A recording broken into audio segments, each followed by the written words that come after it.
KO of the night. It came in the money rounds, and it came at an opportune time here. 3-point win for Nashville, putting his team back in contention to only trail by 2. He was the best fighter of the night for Nashville and one of the best fighters in the league. Nearly single-handedly brought Nashville back into this and tie it up late in the money rounds. But for Las Vegas, Eric Ruiz able to close the show with a 10-8 round of his own over Fernando Cuza. Austin Dulé, though, with the knockout of the match. And we go back to Atlanta with Mike Rogers.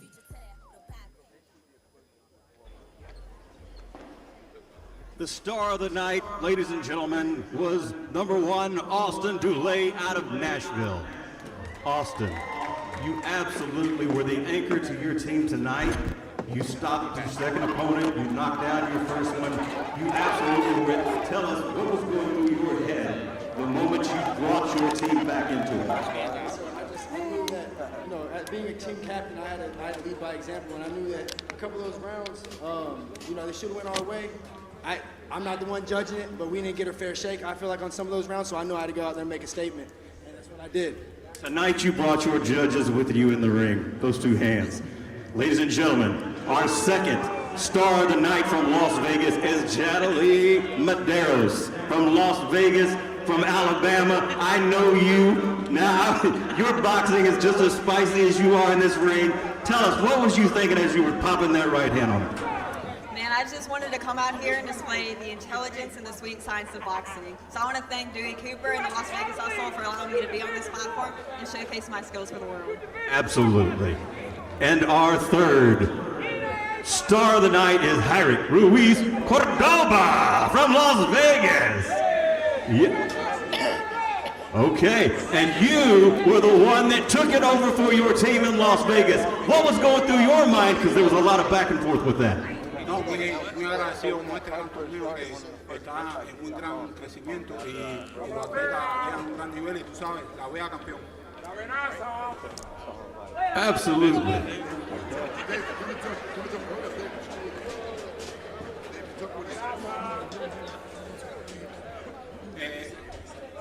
No, muy agradecido con este gran evento y tiene muy buena organización y creo que esto va a ayudar en el gran crecimiento de todos los atletas. Y la vea campeón. He said he's very blessed to be here today. He's impressed with the organization.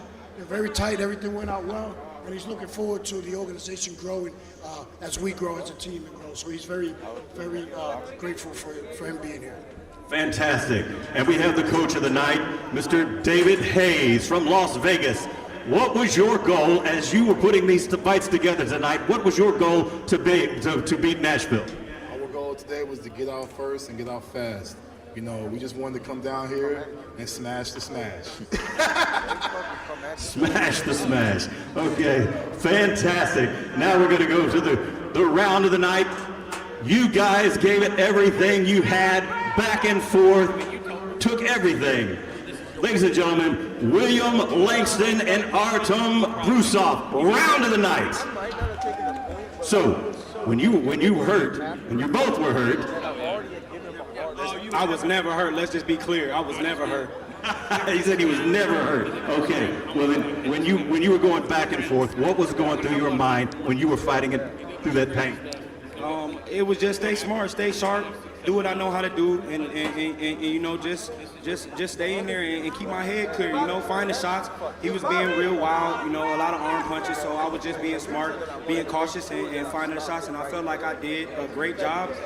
Me and my opponent both thought I won the round, and I felt like we didn't get a fair shake. So I'm thankful to be a part of Team Combat League, but it's unfortunate that I feel like we just didn't get a fair shake tonight. Well, in your opinion, what do you think made it the round of the night?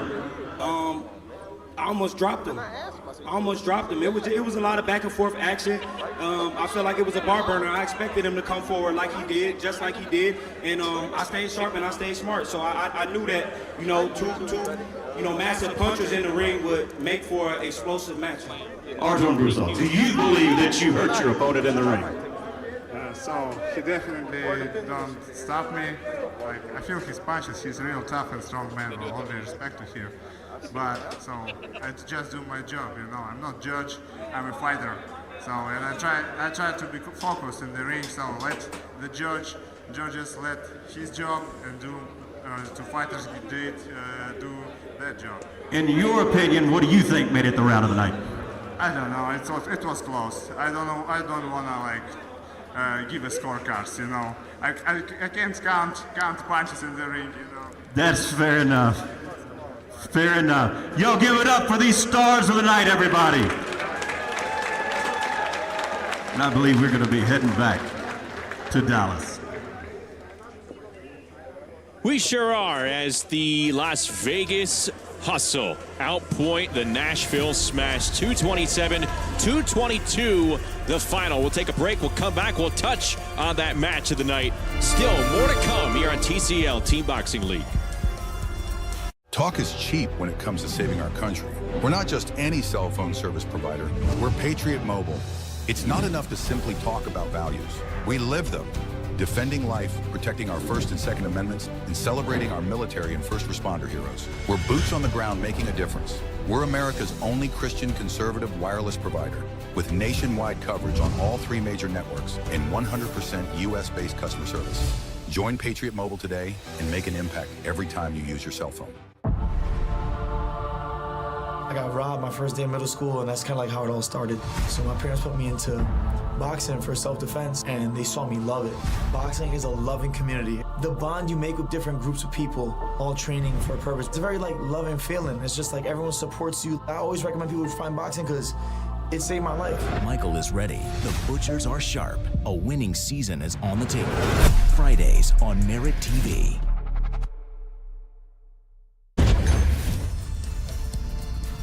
Back inside our MeritTV Sports studios as Las Vegas is victorious over Nashville by 5, 227-222. The final, as we welcome you back inside our studios. We heard some interesting discussion in the ring. William Langston and Artem Brusov named the fight of the night. It happened in the middle rounds. It was a good fight. 175-pound Brusev got the decision, 10-9. It sounded like more than Langston was just in disagreement with the judges' scorecards.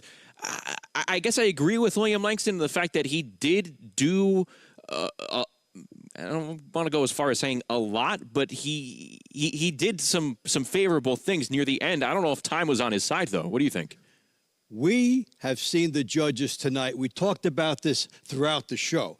There were different styles from both teams. The fighters on the outside were getting the calls, and the fighters doing the heavy work on the inside had more to do to impress the judges, and that's why that resulted in a couple of decisions that did not seem right to some. I thought that Brusov did a lot of work on the inside, and that should have been rewarded. So this is one of those things, if we were sitting ringside with 3 judges, there would be a split because 3 judges would look at it that way. Now, if Nashville doesn't think that the calls went their way, remember, they had 2 calls by the referee that took points away from Las Vegas. So at the end of the night, it probably all ended up in the wash. Yeah, that's a great point. 2 9-9s after 2 point deductions in 2 separate rounds for Nashville, and they could not capitalize. It results in a 9-9 split. Let's take a look at the latest TCL Team Boxing League standings after Las Vegas completes the win. They improved to 2-0. They're the first to 2 in the TCL season here in 2025. So, again, we talked about the power out west so far in the first 3 weeks of the season. Las Vegas doing a lot of things right in their first 2 matches. And we also see them do it in different ways compared to their win last week against Miami.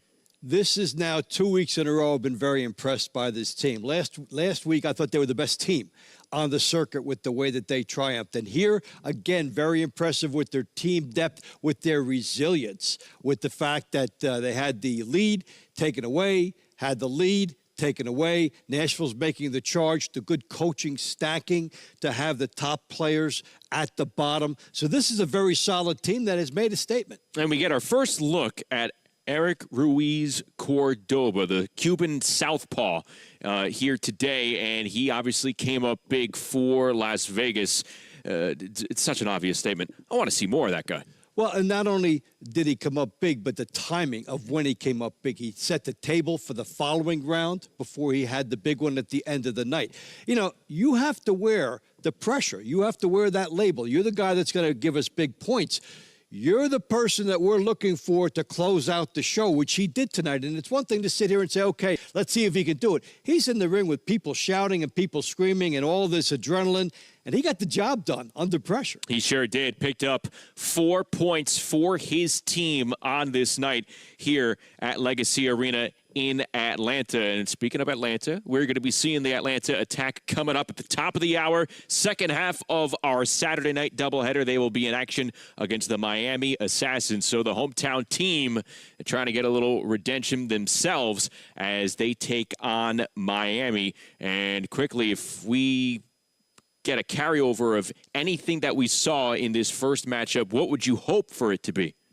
I would just hope for it to be the explosive action and the fact that the fighters continue to bring it. Every round is basically on the line. Every round is the last round, and that they take that philosophy.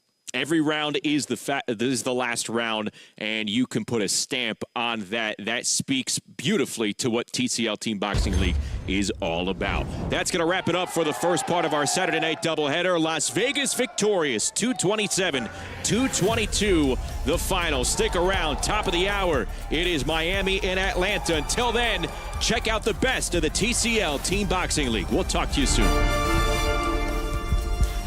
Sleep Cream is the revolutionary all-natural cream made of organic oils and plant extracts. Simply apply Sleep Cream at bedtime and start enjoying. Sleep like a baby and bright-eyed, bushy-tail mornings. I mean, you do want to start sleeping better, right?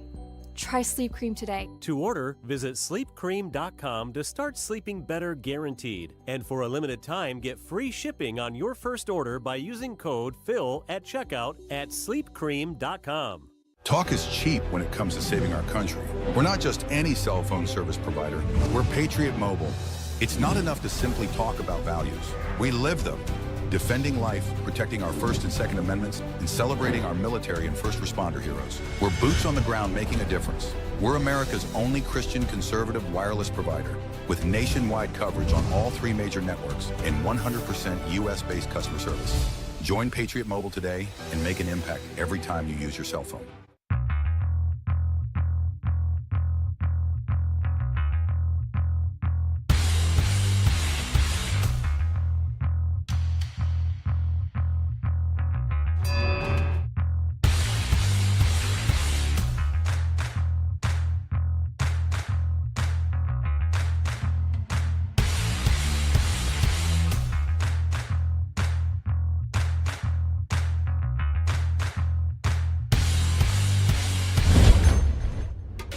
Week 2 of TCL Boxing, packed with non-stop action, shocking upsets, and brutal KOs. 6 different teams going head-to-head on both coasts. Los Angeles in the west, and Philly in the east. Let's break down these teams. First, we have LA's home team, the Elite. They're battling it out with the Phoenix Fury. The Assassins flew in from Miami. They're hoping to take out the Las Vegas Hustle. And in the East, New York City brought their attitude, hoping to blow out the Philly Smoke.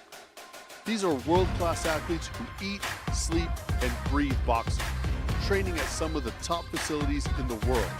But it all comes down to what happens in the ring. Let's start the action in the show business capital, where 2 heavyweights pulled off a Hollywood-level performance. Our first light heavyweight matchup of the match, light heavyweight being 175. Nazarov and Holloway.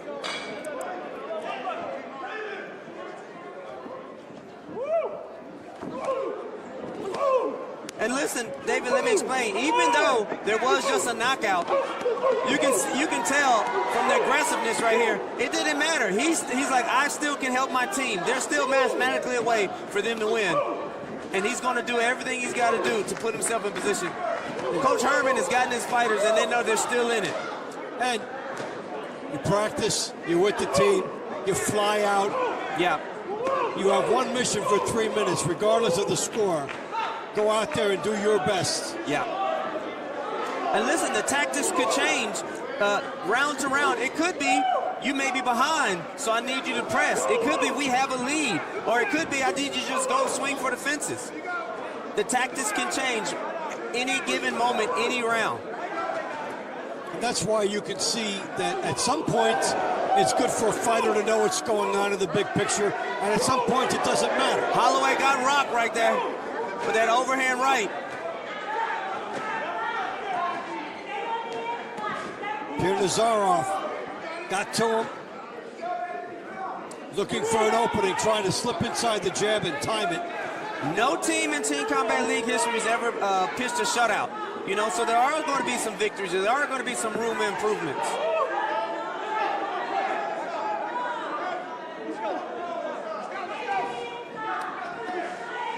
Nice 1-2, nice 1-2. Love the combo. Pace seems to slow down a little bit. Holloway seems to be using his jab. So can Holloway get himself back in this fight after being rocked early on? It looks like he wants to settle back and try to go back to school. It looked like he warmed up a little bit. There you go, he's ready to fight.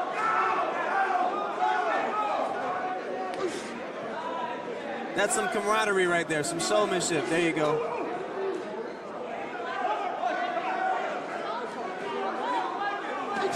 It seemed like Holloway warmed up nice and good. He's nice. I love the 1-2s. Couple jabs here by Holloway. Now this he seems might to be taking add over up for some dominance over the course of a minute and a half. Good uppercut, and now he senses fatigue from his opponent. Yeah, it seems like he does. Look, you know what you don't want to do is leave it up to the judges. You don't know if the judges really counted that. All that action that whoa! Holloway with a huge right hand, and how quickly it turns, and this might be over. Is it a holiday for Holloway? They may not even allow that. It's it. Wow. I think even if he'd gotten up, it was over. What a stunning turnaround. And Holloway is doing his thing. David, in any part of this round, everybody's fresh, nobody's tired. So if you happen to get hurt, if you get clipped, you got to do the right thing for the additional 3 minutes. Yeah. We're seeing fighters who were down early in the fight, coming back and finishing it off. Now we saw a couple clubbing right hands. Yeah. That was the definitive one right there. That was. And then the aftermath. They kind of hit him a little bit on the back, but not on the back of the head. He was already rocked. I thought he was already rocked. What a knockout. Over in the birthplace of Rocky, the fighters showed a lot of heart, but gave no mercy. Leon and Brown. Let's see if Enrique learned something that he can do different for the last round. And this is the chance to... I think that hook shook him up a little bit. And that really established the tone. Oh, a knockdown. That looks legit. It is. Huge. He's got a lot of time left, too. One more knockdown, and they will stop it. It will be a 10-7 round for Philly. Philadelphia has come storming out of the gate in the money rounds, as they did in the launch rounds, as they did in the middle rounds. There it is. Wow, 10-7. Wow, that is monumental for Philadelphia. They'll go up by 2 now. Just like that. Just like that. Wow. That. You go back to the drawing board. You talked about that. You work on some things. This is how it started. Yep, this is like 6 left hands in a row. 2, 3. 3 of them. He caught him on the floor a little bit. The left hand. He could not miss with that left hand. No. A painful hook. TCL's women's boxers are also bringing the pain.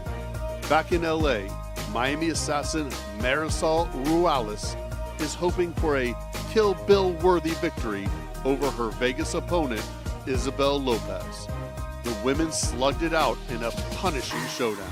Maybe you don't get the opportunity to match up the best person you want, but in the middle rounds, you'll get that opportunity. All right, so Miami getting a key victory, and here we go. Lopez and Relis. Lopez with some Team Combat League experience. Whoa! Oh, big shots by Relis. All gas. Big shot. That's 10-8 or 10-7. She is not playing around. She is on a mission. Now, at this time, Miami needs to move around. She does not need to stay there. Is she still dazed? That's going to be tough just to get through this round. Nice straight left.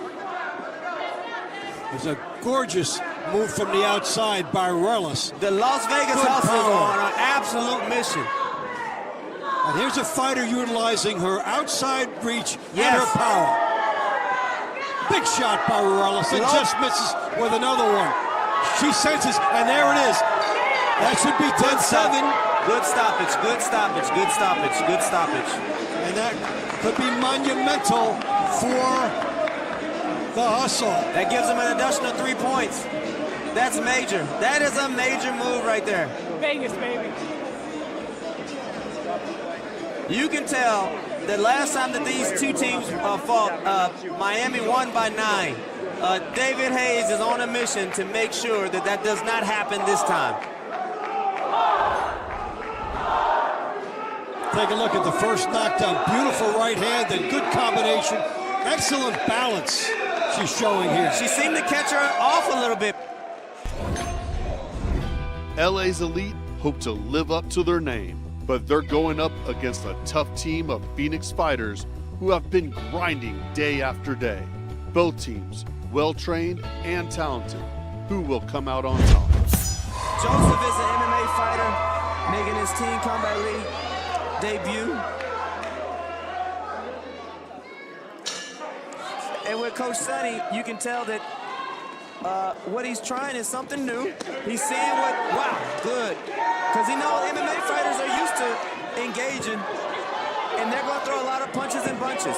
We've got 3 minutes to work with, so Rivas coming out strong. And we all know that the first round in any boxing match, everybody's super competitive. And in Team Combat League, everything is the first round, so everything is super competitive.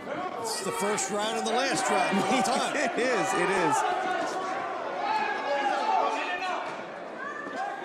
Joseph Rivas with some creative punching. He likes the inside. Domingo with a good hook. Will that turn the fight? We now see some roughhousing, some tying up by Rivas. Good uppercut overhand with Dominguez. This is another Southpaw Orthodox matchup. I believe that's been 4 in a row, David. Yep, you know, it's prominent. It works for this. It's either you're being creative as a Southpaw or you're a Southpaw killer. Good. Dominguez with those check hooks. Rivas need to bring that left hand up. Dominguez has taken control. Yes, he is. The second minute of this fight. We may have our first stoppage of the fight. I mean, Rivas is very game. He's very strong. You know, sometimes we think that 3 minutes is a sprint, but for Rivas, in this case, it's a marathon because he started out quick and it went away. If you relate the 3 minutes in boxing, really the pace that you need to hold and the speed you need to hold is equivalent to an 800, a half a mile. It's the longest dash in track. And so you got to have some speed and endurance, and in boxing you need this both. This is, the 800, it's equivalent to this one round right here. I think what's been interesting to watch all night is how fighters come back after the start of the fight doesn't go their way.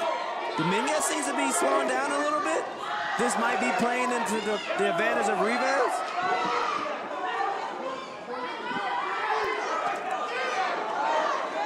I mean, Phoenix has a good team.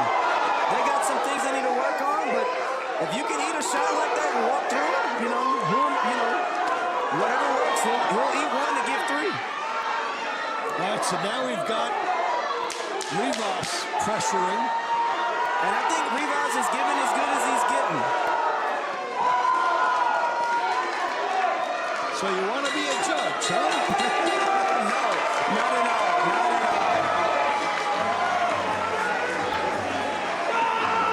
Well, that was a burst all the way through. Every round in Team Combat League is a championship round. This is what this league is all about. Non-stop action. Two great and skillful opponents going back and forth. 3 minutes to impose your will and your skill.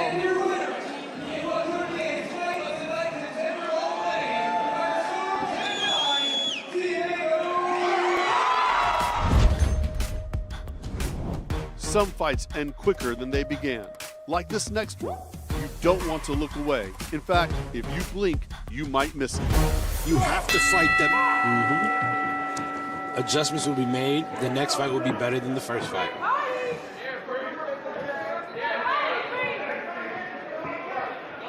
Basically, you have to adjust to being a sprinter. Oh, good 1, 2, 3 from Philly.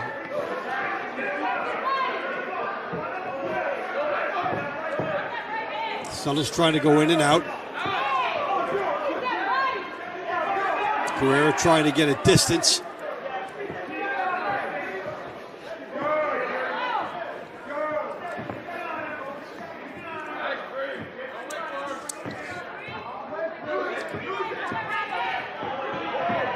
Carrera was the first one willing to gamble.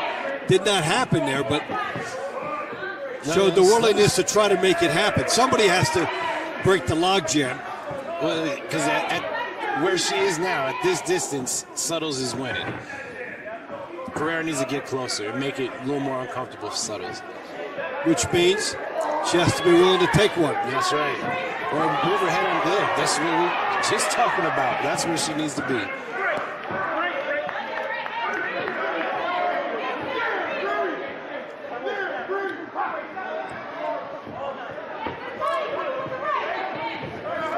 This is where Suttles wants to be. On the outside, pop shot. See, then you can get that sneaky right hand in, even though you appear to be satisfied with the jab.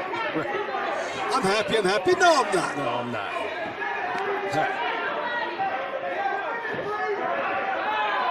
The jab and a hook here. It's a nice straight jab down the middle. And she has settled into a groove. More so. That right hand on the button. We got a 10-7 round. We got this fight turning around.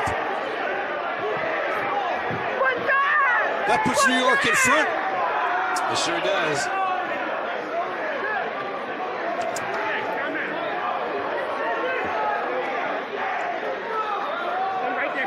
What we say about I'm happy, I'm not. Here's the right hand. She went for more.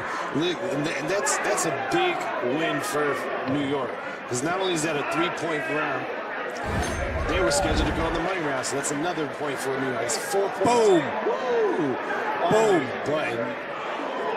I nominate that as the best punch thrown in the first round of all Team Combat League. And that's definitely going to be knockout of the night. I'm voting for it right now. And that's how New York gets into the lead. First lead New York has taken tonight.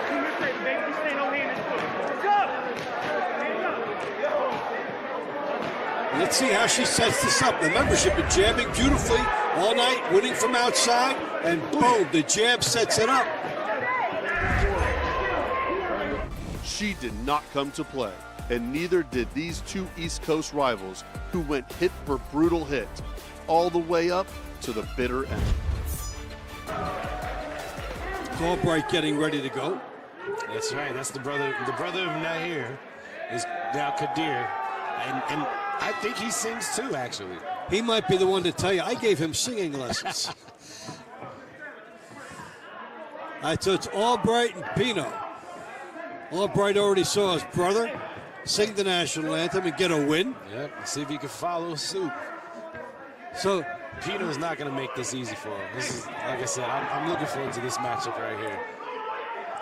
We've got nice contrasted styles with Albright on the outside and Pino trying to find a way in. Nice combination from both men. Ooh. Throwing bombs. This is why we love TCL. Look at that. Good left hook here by Pino. From both of them. Look at that body work.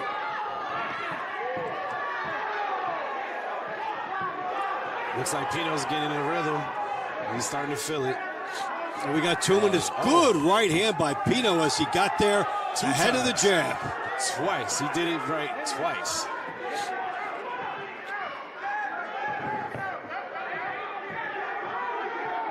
It's really a science in itself, is timing the jab. It really is. And you know, again, this is only a 3-minute fight, but you can't just not box. You have to get behind your jab. You got to do those basic boxing things. Warning from the ref telling Ryan to pick his head up. Didn't necessarily agree with that warning, but as long as there's no point with it. Yeah, exactly.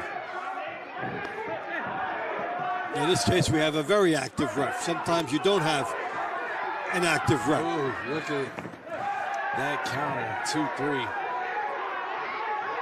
So there's a good jab on the outside by Albright. As you look on the sides, fighters coming after this, getting their final, getting that sweat out, making sure they're ready to hit the ground running. Again, you don't want to come in here cold. Nice body work from both men.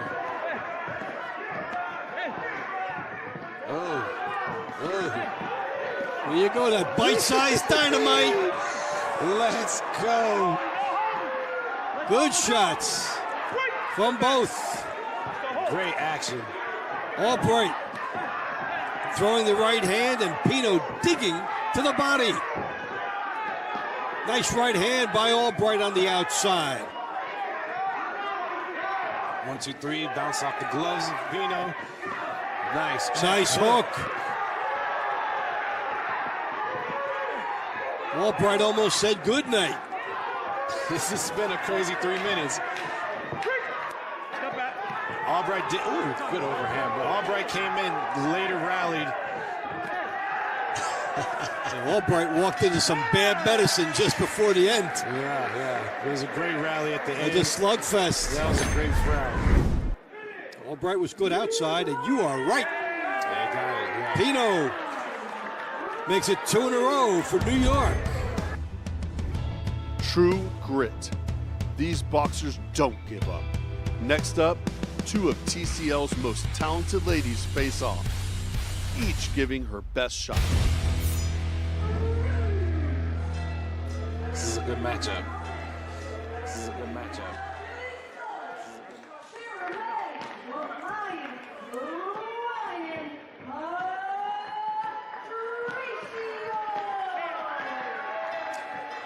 Well, you heard the credentials for Cruz.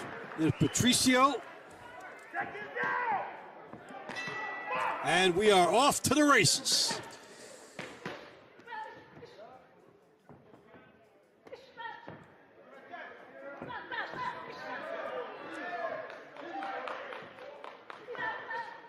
Cruz going to try to stay on the outside.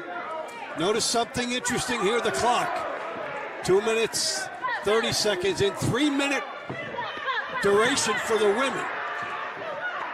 The only place you have that. That's right. TCL had to get, special ruling to allow the women to fight 3 minutes. Normally they go 2. So because of that, we have a few extra variables in there. A little bit of pacing has to go with the explosiveness that you want to get going. Good body shot. Will not be counted as a knockdown. That's very important. Because in a short fight, a knockdown or a referee's ruling against you is monumental. Yes, you're going to be 2 points behind, and the whole team is now 2 points behind. Oh, good right hand. Patricia's doing great combinations. She's finishing the exchanges.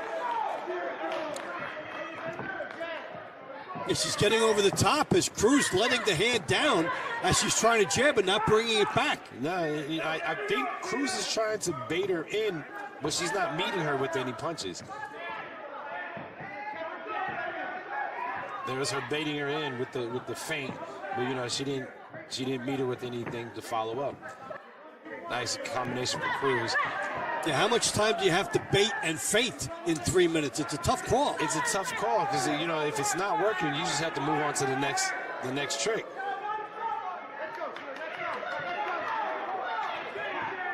Nice right hand from Patricio. Now we get some good work on the inside. So we saw some very good countering early on by Patricio. When Cruz lets her hands go, she is very efficient. Nice right hand coming through here again by Patricio. And Cruz came with their own left hook, which looked like it, buckled her, not buckled her, but it looked like it shook her up a little bit. These are good flush shots getting in by Patricio. Let's go. Good body work from Patricio, too. She's following her back, which looks good on the judges' scorecards, in my opinion.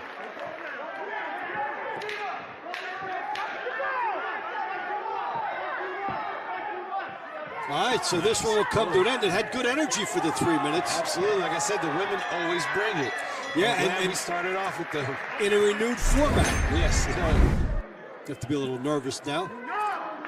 Yes, she did. She took the bout. 10-9 for Philly. And finally, the big finish. Two of TCL's most powerful hitters trade painful punches and leave it all in the ring. It's a masterclass in toughness and skill, and a demonstration of why you should always expect the unexpected. The two last champions, New York and Philly, both had dominating women's division along with dominating heavyweights. And I think Las Vegas seems to have all of that and everything in the middle. All right, so here we go with Gainza and Davis. Southpaw versus Southpaw. So now you throw out everything we told you about the righty and the southpaw. Now for me, when I have a southpaw fighter and we're fighting another southpaw, I like to tell my fighters to make sure to throw as much to straight lefts, maybe overhand lefts, more than usual because oh, that's a knockdown. I think he got caught by the shot I just was calling. Can Miami turn the tables back? Now there's an opportunity. It would be huge.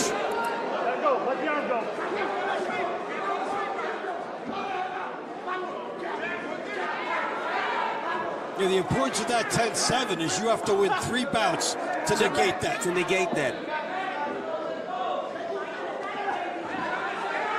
And right now, one of the smartest things to do right now is Raheem is just bouncing on his knees, not fade. He know he could have the round already won by that knockdown. Yeah, but now his opponent is back in the fight. Yes, he is. It might have been a flash knockdown. So the opportunity. Las Vegas Hustle is doing exactly what they're here. They're here to hustle. Regardless if they're winning or not, they're going to give you everything they got. For the entire 3 minutes. To beat a Las Vegas Hustle fighter, you're going to have to beat them for 3 minutes and maybe 1 second. Now look, Raheem Davis, what he doesn't want to do is let off the gas because now this is something that, okay, you might have already lost at 10-8.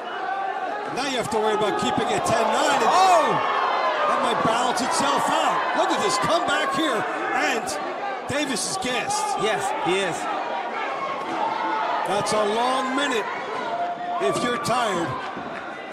It's a lonely place if you have fatigue. He is right there. He's right on the edge. He might get stopped.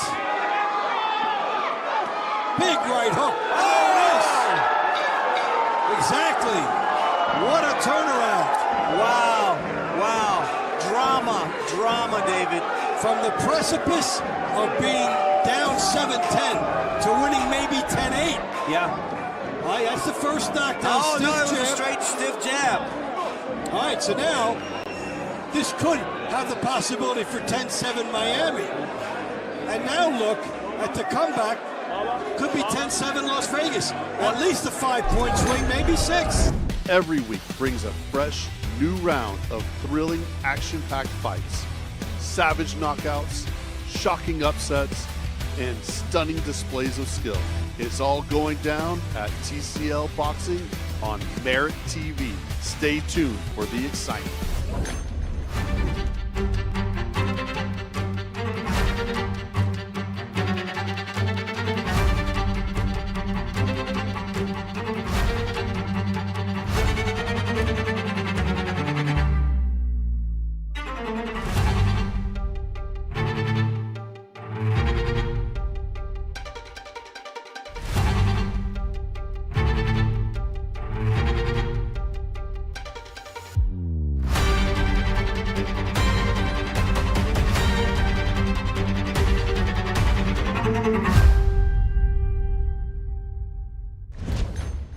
Sleep Cream is the revolutionary all-natural cream made of organic oils and plant extracts. Simply apply Sleep Cream at bedtime and start enjoying. Sleep like a baby and bright-eyed, bushy-tail mornings. I mean, you do want to start sleeping better, right? Try Sleep Cream today. To order, visit sleepcream.com to start sleeping better guaranteed. And for a limited time, get free shipping on your first order by using code PHIL at checkout at sleepcream.com. Friends, have you shopped at Husky Trailer Parts yet? Wait till you see our huge selection of in-stock parts. From axle kits to lighting, wheels and brakes to suspensions, we have it all covered. For more than 61 years, Husky Trailer Parts Company has been helping our friends and neighbors keep their trailers safely on the road. Order online anytime at huskytrailers.com. Husky Trailer Parts Company. Generations of trust delivered. Visit huskytrailers.com.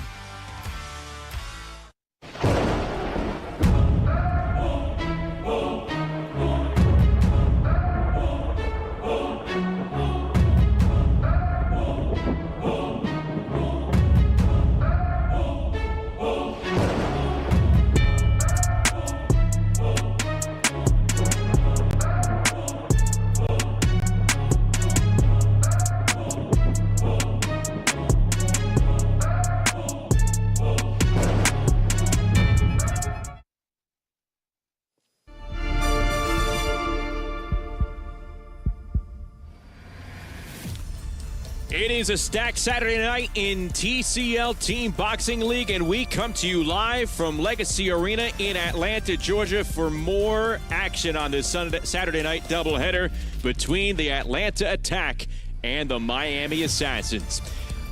Good to have you with us, everybody, as we welcome you back inside our MeritTV Sports studios. Justin Shackle, David Bontempo with you. Earlier in the night, we saw the Las Vegas out-hustle the Nashville Smash 227-222. So going into the night, we had a pair of 1-0 teams competing. Tonight, in the back end of our double dip, we have a pair of 0-1 teams going at it. And when you take a look at this bout sheet right out of the gate, in the launch rounds and in the middle rounds, we have 3 straight female fights apiece. That's pretty big when it comes to scoring here. That's going to illustrate the importance of the women in this competition. The women's division, their segment of it, they are prominent. If you have a very good women's fighter, you have a very good chance to go places. And so coaches are recruiting top women because of the perceived talent gap. If you get a couple on your team, so we're going to see some tonight, some of whom we've seen last week, and you get a chance to scout.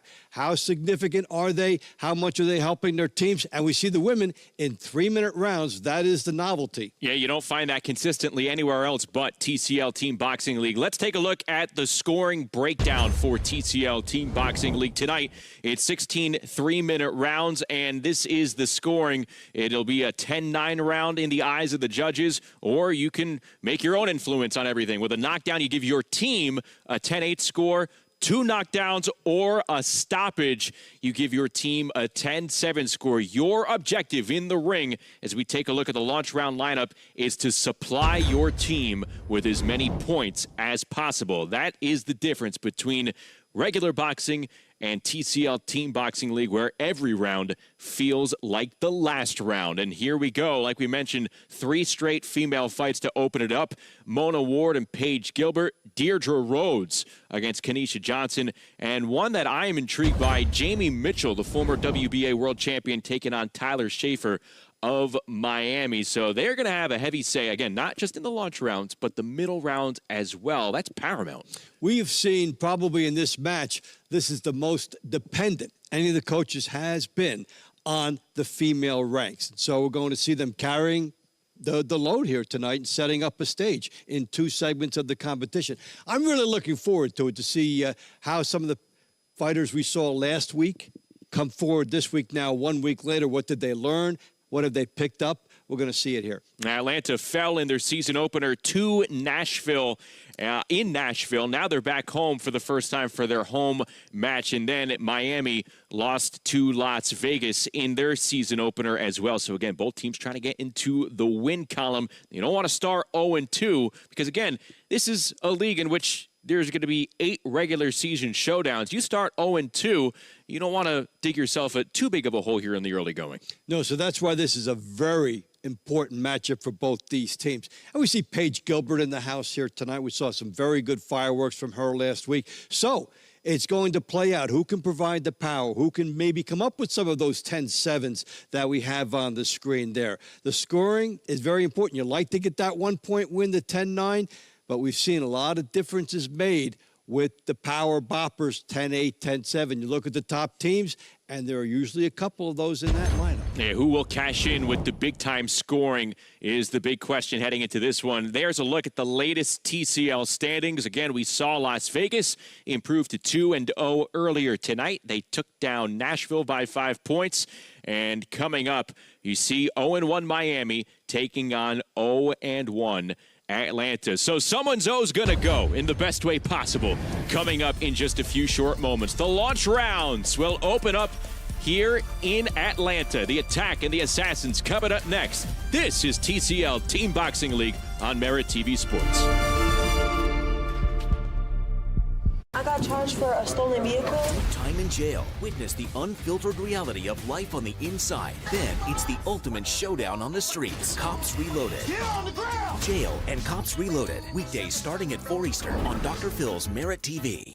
I was drinking every day. I was hooked on oxys.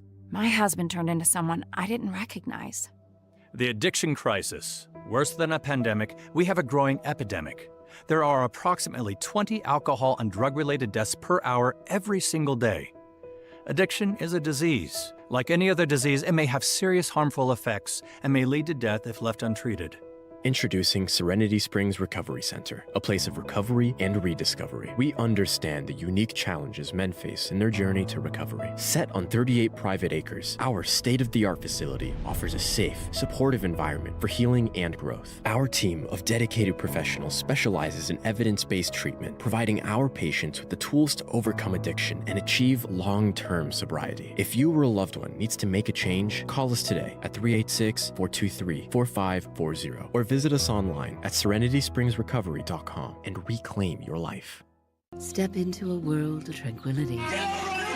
Enjoy private accommodations. Let go of distractions and embrace the calm. Start your quiet exploration in jail every weekday on MeritTV. Balance of Nature is a proud partner of the Team Combat League, and as a preferred customer, get 35% off your first set when you use code FIGHT. Go to balanceofnature.com or call today. We're getting ready to unwrap the launch rounds over at Legacy Arena in Atlanta. It's the Atlanta Attack. It's the Miami Assassins. Both teams going for their first win of the season. And when we take a look at this bout sheet, one thing that also stands out here, aside from the women, there's only 4 matchups that are taking place above 154 pounds tonight. So it's the heavy hitters at the heavier weights, they're going to come at a premium here. Yeah, they really will. And as far as strategy in this fight, now Miami could not get a fast start last week against Las Vegas, and then the train left the station. So now for Miami, you're looking at this saying, we need a better start tonight. This is very significant for Miami, the early bouts here, because of what happened last week. No easy task trying to get off to a fast start on the road, no less. Let's go inside the ring at Legacy Arena. Here is Mike Rogers. Ladies and gentlemen, welcome to Legacy Arena. Thank you to the Georgia Athletic Commission, the Executive Director, Matt Woodruff, presiding. Thank you to our sponsors, Tim Smith Spirits and Dr. Phil's MeritTV. And now, for the fans in attendance and the millions watching worldwide, let's get it on! Ladies and gentlemen, please welcome to the ring, the Miami Assassins!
Ladies and gentlemen, the Miami Assassins are led by head coach Herman Aceves.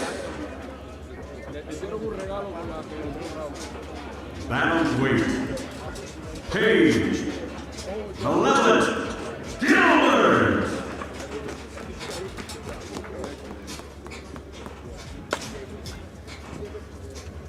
Featherweight, Kanisha Johnson.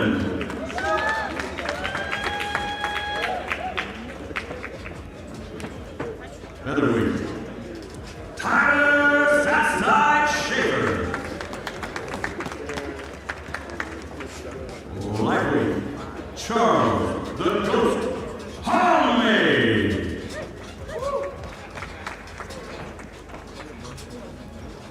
Welterweight, Christian Rivera. Her undisputed bare knuckle champion, heavyweight Gustavo, the Cuban Assassin, Trueno.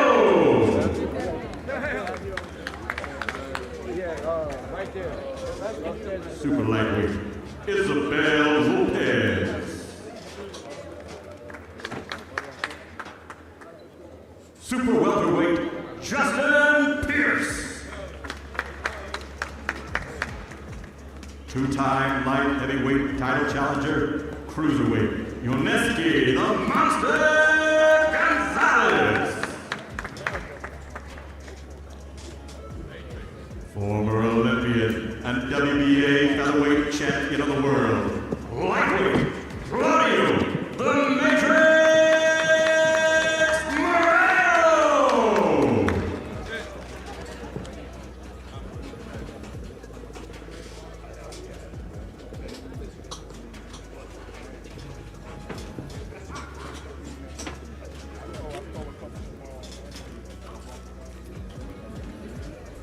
Ladies and gentlemen, please welcome to the ring, the Atlanta Attack!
The Atlanta attack is led by head coach Sam Arnold.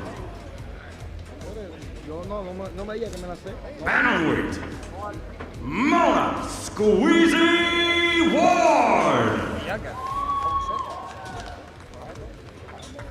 Featherweight, Deidre Boom Rhodes.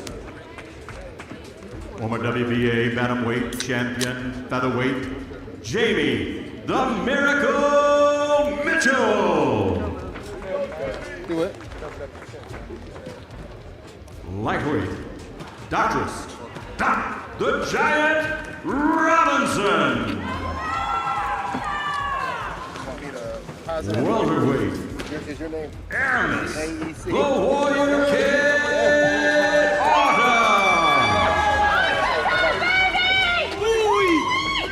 Heavyweight, Nestor, the Bull Santana. Oh, yeah, I am.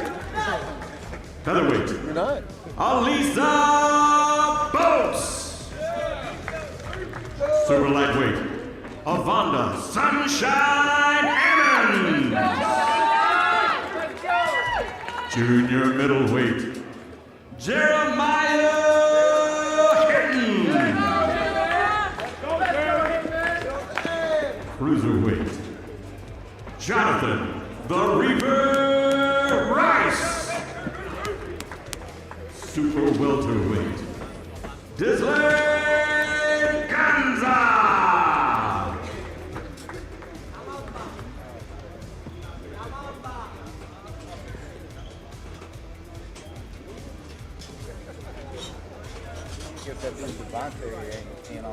So bantamweight action will begin our night in the launch rounds at 118 pounds is the fighters for the Atlanta attack.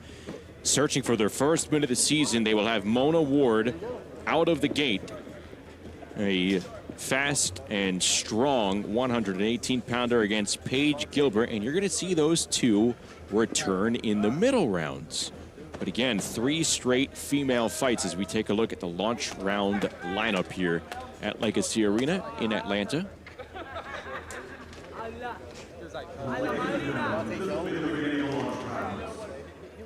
And the bantamweight division, in the blue corner from the Miami Assassins, Paige Gilbert. And in the red corner, representing the Atlanta attack, Mona Ward. There is Mona Ward.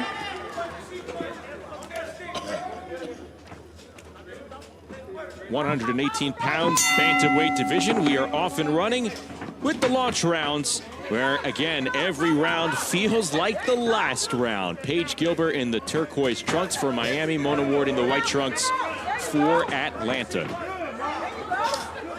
And this is a battle of schooled lefties. Gilbert just about getting there with a right hook. Gilbert, 21 years of age, a southpaw out of Casper, Wyoming. Not too many pro boxers coming to you from Wyoming. And Mona Ward, 28 years of age, 3rd year in the TCL.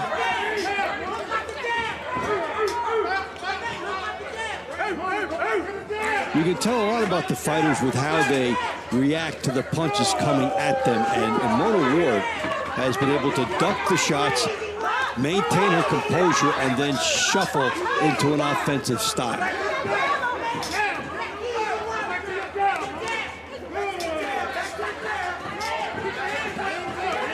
Beautiful head movement. Well, she got clipped with a right hand while she lowered her head, but usually she's not lowering, she's not bending over, she's displaying good lateral movement with her head. Ducking under the rope, if you will. She's been really schooled here so far. The jab is second nature. Just flick it out. There's the left hand. You just always be going to work with the jab, and it sets you up. And Gilbert was able to pop through when she saw an opening. Ward guarded up against that uppercut.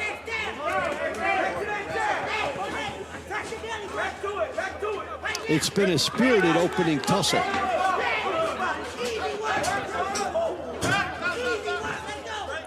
Final minute here in the opening round.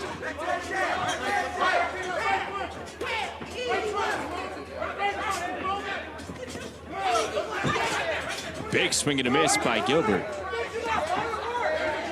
And she sneaks in a right uppercut on Mona Ward. Gilbert began boxing when she was 7, won 13 amateur national championships, a 2-time USA champion for Team USA.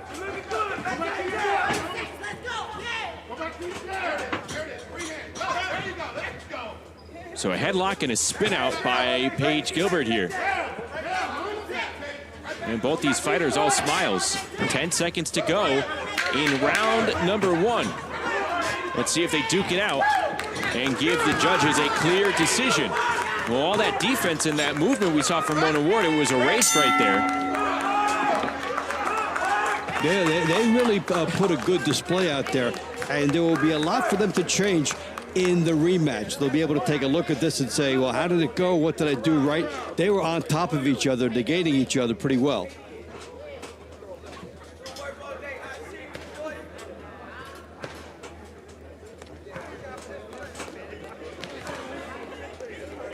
Again, the first of 2 meetings tonight between Mona Ward and Paige Gilbert. Let's see how the judges saw this one. Ladies and gentlemen, your winner, 10-9 Now Mona Ward takes it 10-9, and the Assassins are trailing out of the gate here. Mona Ward looked the part, and what she did there showed her schooling.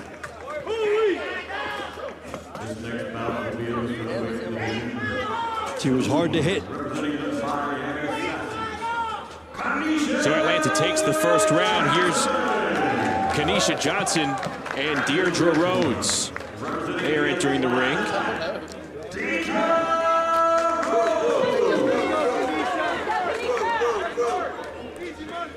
126-pound contest. Johnson in the turquoise for Miami, and it's Deirdre Rhodes in the white trunks. 2 female featherweights in their first TCL seasons. And Kanisha Jones with a wide swinging right hand to start off between these 2 126-pounders. Good pace to start this. Kanisha Johnson began the season with Nashville. Now she's with Miami. She's 35 years of age.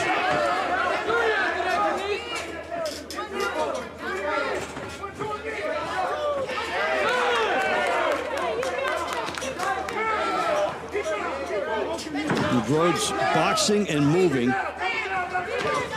and Johnson trying to cut her off.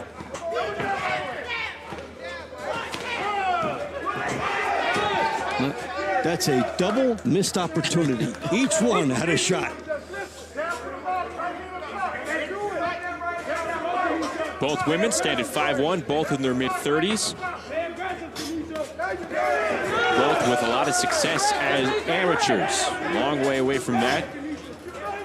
They're trying to make their mark here for their respective teams. They both had the idea of throwing the right hand at the same time. Now, what you might do when you scout it, say, okay, she throws her right hand when I throw one. Maybe one of these times I'm going to fake that right hand and throw an uppercut as we look at the housekeeping being done with the untied shoe and the tape on the shoe. So her shoe untied. They didn't apply any tape. Usually they have the shoelaces protected. They took some tape off. They didn't like how it was hanging there, probably.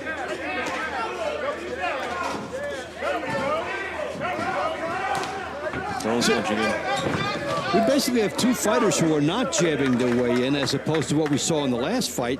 And now it's a mixed bag. You might get something when you go hunting on the inside, you might not. And there's also the danger of heads coming together when they're both fighting this way.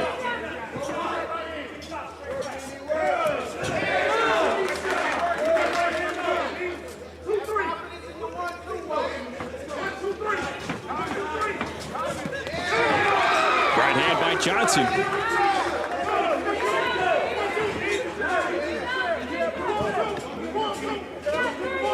Well, Johnson sort of feeling herself here. Confident enough to lower her hands. Doesn't feel like Rhodes can get to her. I don't think this is the up jab that we see some fighters. It's like, you want some of this, come and get it. I'll counter you. We saw a really nice and well-executed up jab from Osviel Caballero from Las Vegas earlier tonight.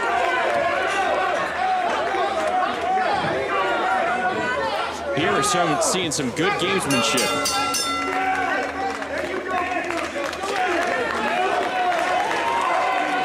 The smiles that we've seen out of the gate here, first 2 rounds. Kind of have mixed feelings toward it.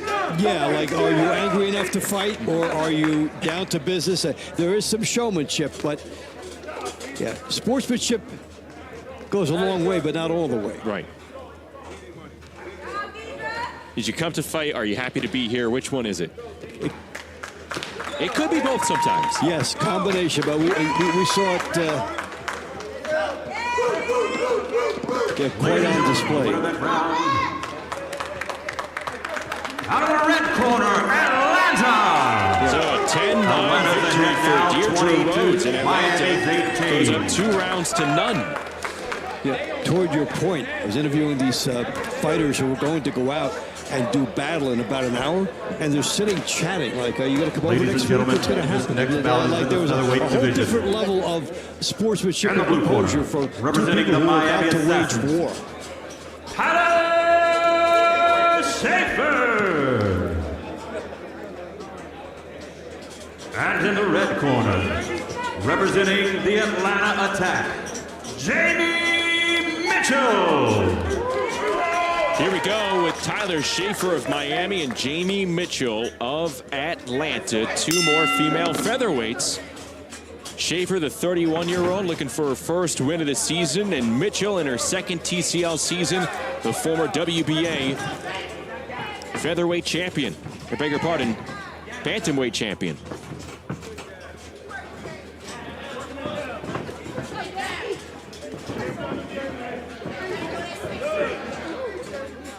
Schaefer in the turquoise trunks, Mitchell in the white trunks for Atlanta.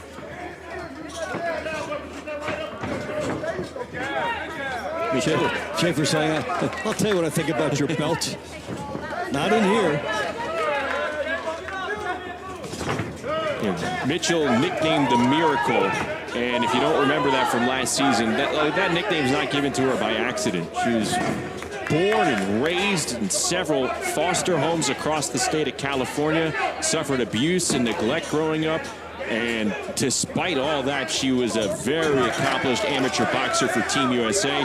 She was an Olympic alternate in 2012 and 2016. It was hard to build up a pro career and get fights, but Mitchell persevered. She won the WBA world title at 36 years of age back in 2021. You have to admire that journey no matter what is going on in the ring with any of her fights. I mean, what you have to overcome and the belief in yourself.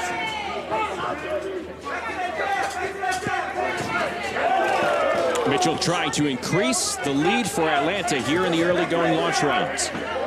The Attack have won the first 2 rounds.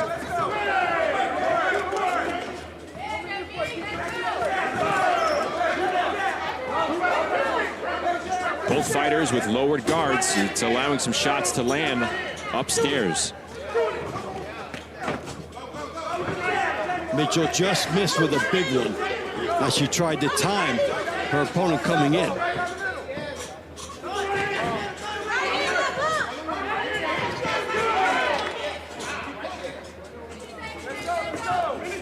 Now, Schaefer's been workmanlike. It'll be interesting to see if she's rewarded for that, because she comes in and then in many instances it is Mitchell delivering the punchline after Schaefer has set it up. But she's on the attack here. She's forcing it. And Schaefer's been the pressure fighter the entire round.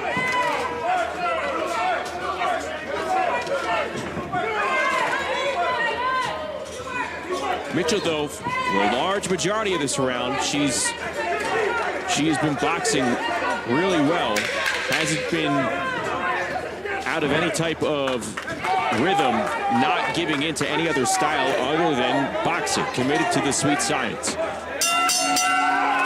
can you back up and then back it up? We'll find out.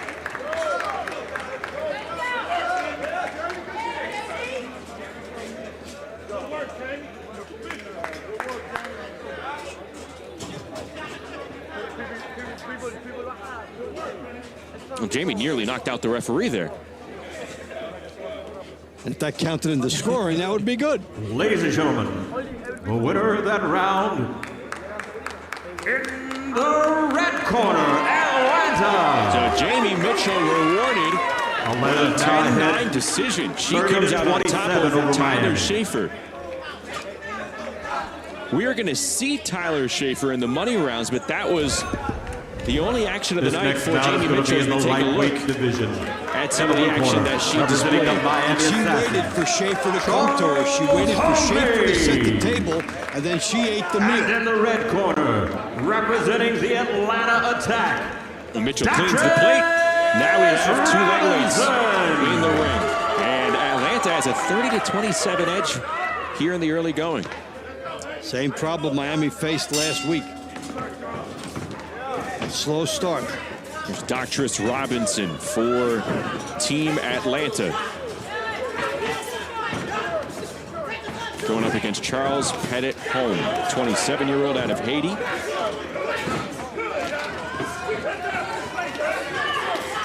It's his first TCL season, and he's letting his hands go in the opening 30 seconds. There's a lot of opportunity here for Robinson with the way that Holm is coming at him. Both fighters landing left hands.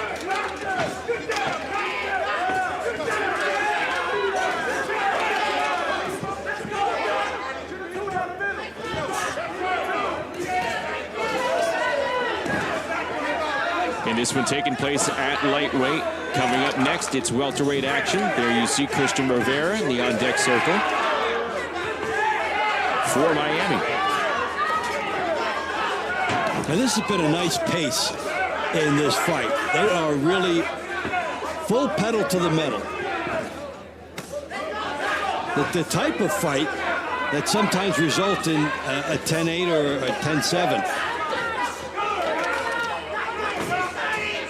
Each fighter, look, if this lasted in a traditional match that maybe spanned 10 or 12 rounds, and you have this style, it's going to go a long way to one fighter breaking down the other. Within a 3-minute condensed round, I'm not so sure it's a style that, look, is aesthetically pleasing, but you kind of have to run into a punch like that, the kind that Robinson just landed. Yeah, it is a sprint, and they have both been putting everything out there. This has not been a dull moment in this fight.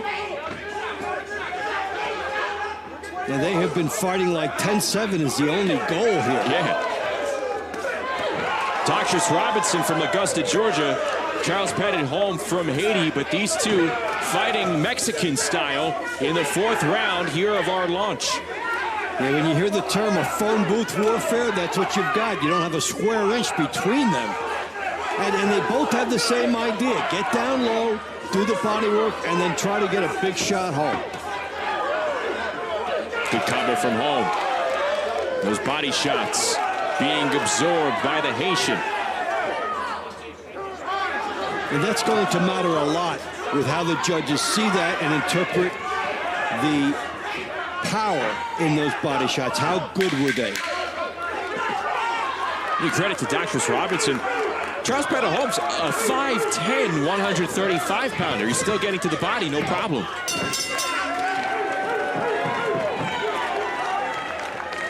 But that was good bell-to-bell action. It really a great performance. Both guys had the same idea.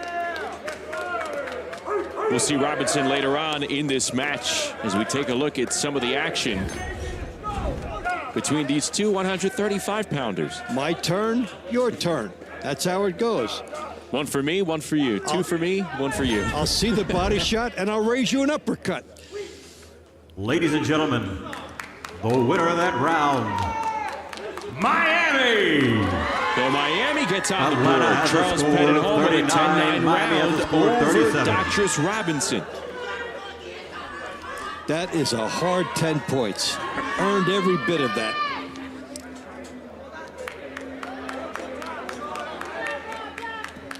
And that's one where the style set up that they could both set up shop in front of each other. The jab was not evident in that one.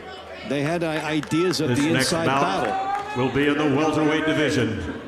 In the blue corner, representing the Miami Assassins, Christian Rivera. And There's in the red Christian corner, Rivera representing for the Miami. Atlanta Attack, Hermes Orta. Hermes Orta for Atlanta getting in the ring. 147-pounders about to go at it here in our 5th round in the launch round. So now you're Miami, you're off the schneid. Right in this thing, only down 2 points. Let's go, Hermes. Good job, Hermes. Orta in the white trunks, Rivera in the turquoise for Miami.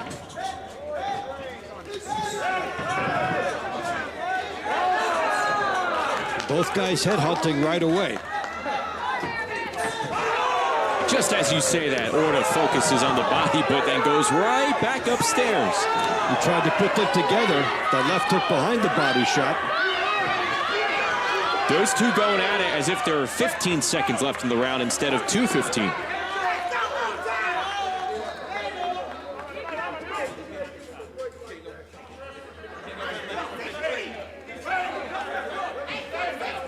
So the ref stops the clock, issues a warning here. As things get chippy, there you get a look at Nestor Santana for the Atlanta Attack. Heavyweight coming up next. And you're going to see him in action twice in tonight's matchup. Now the fighters were warned, and then Rivera got away with a headlock. Fortunately for him, the referee did not see it. I think it is WrestleMania weekend. I could be wrong, but I'm pretty sure it is.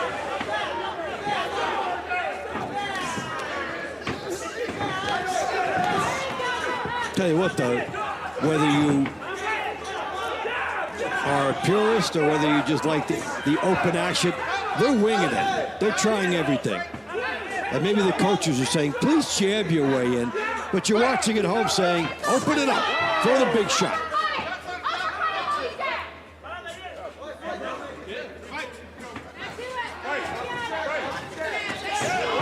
Rivera ate a 1-2. That stumbled him off balance. And now he eats another right hand from Hermes Orta. Now Orta plowing forward. Rivera doing the wise thing and holding on here, but this is getting a little sloppy. Well, with both fighters just winding up, as Orta brought that one from behind his head.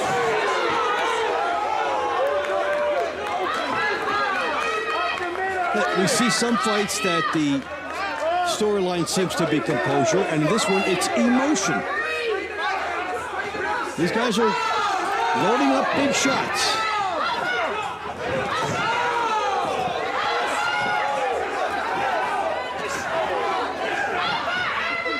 Like, this is not coming from the boxing textbook. This is coming from the heart. Rivera is 3-0 with a knockout in regular boxing. He competed for the Orlando Vipers last year before that team moved to Nashville in the offseason. He's an Orlando resident. And these two fighters going out in their respective styles all the way through the final bell. Now, I thought Orta landed the bigger punches. We'll see if the judges agree. They're happy they put it all out there. Let's just not break down the video. Let's just say I had a lot of heart. These two are going to lead off the money rounds in a little bit. Well, that's good because here they are unloading. Orta landing the headshots, taking the body shots. But this is a good sequence from him. But you see the slapping, and that's why there's no power. Out of the red corner, Atlanta, Lucas Orta picking up a 10-9 decision over Christian Rivera, and Atlanta now has a 3-point edge.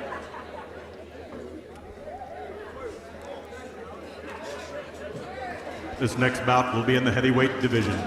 In the blue corner, representing the Miami Assassins, Gustavo Trujillo. And in the red corner, representing the Atlanta Attack, Nestor Santana.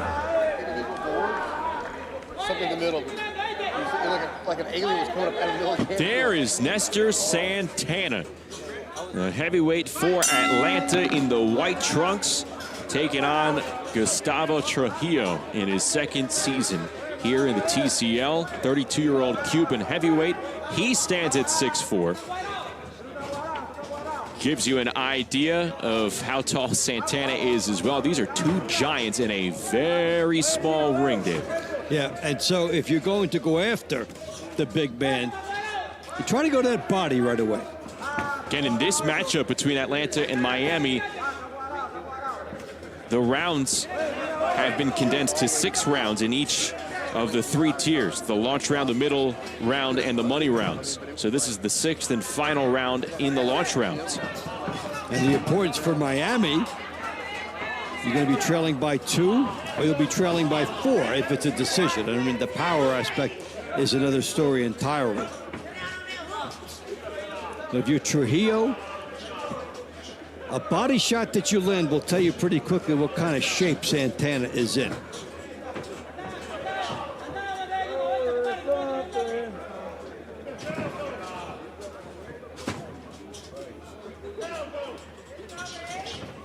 Tell you what, Santana's doing a pretty good job guarding that body. Yeah, he is. Not throwing much, and so as a result, if that persists, one flurry, one decisive little combination can be the difference. It doesn't matter from the scoring standpoint. If you are in a fight with nothing happening, somebody has to win. So get one burst and try to steal it.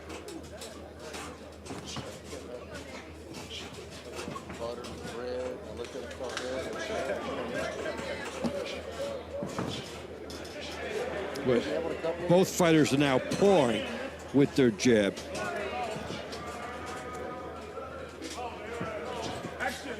This could be one burst wins it for somebody.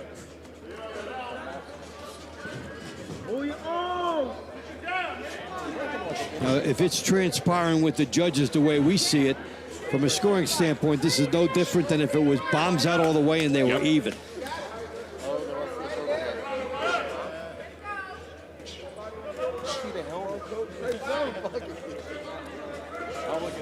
Trujillo just pawing at Santana. Nothing really behind these punches. It only takes a little bit here to separate yourself from your opponent. The fighter has to sense that, no? Yes, and we're not seeing the real pickup. So as this comes down to the final seconds, it's who looked better doing nothing. And then if it goes to Miami, it will be because of how Trujillo made Santana back up if he wins it.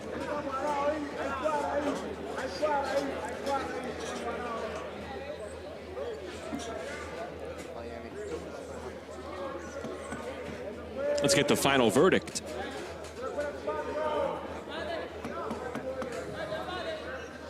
The winner of that round, and the blue corner, Miami Assassins. I think that's exactly what that was with Trujillo Miami has a score of having the 56. edge from a positioning standpoint, and that made the difference in a fight in which almost nothing happened.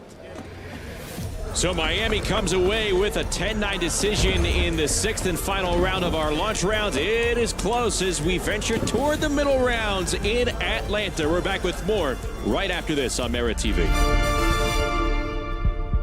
We Weekdays at 8 a.m. Eastern. All right, let's go. Get your day going with Steve. Everybody in a good mood today? He rules. Steve Harvey for president. And nobody throws it down like Steve. That's how you do it, baby. Make me the best talk show in the world, which I am. When you're having this much fun, it's Harvey working. Oh, you just went straight up there, didn't you? Steve, weekdays at 8 a.m. Eastern, 7 Central on Dr. Phil's MeritTV. Whether you're mastering the golf course, nurturing your garden, or dancing the cha-cha-cha, maintain your well-being with Balance of Nature fruits and veggies supplements, a formulated blend of 31 whole food ingredients. Imagine the possibilities when you feel your best, exploring new passions, rediscovering old ones, and embracing every moment with renewed enthusiasm. It's time to redefine what's possible and live life on your terms. Start your journey with Balance of Nature. Talk is cheap when it comes to saving our country. We're not just any cell phone service provider. We're Patriot Mobile. It's not enough to simply talk about values. We live them.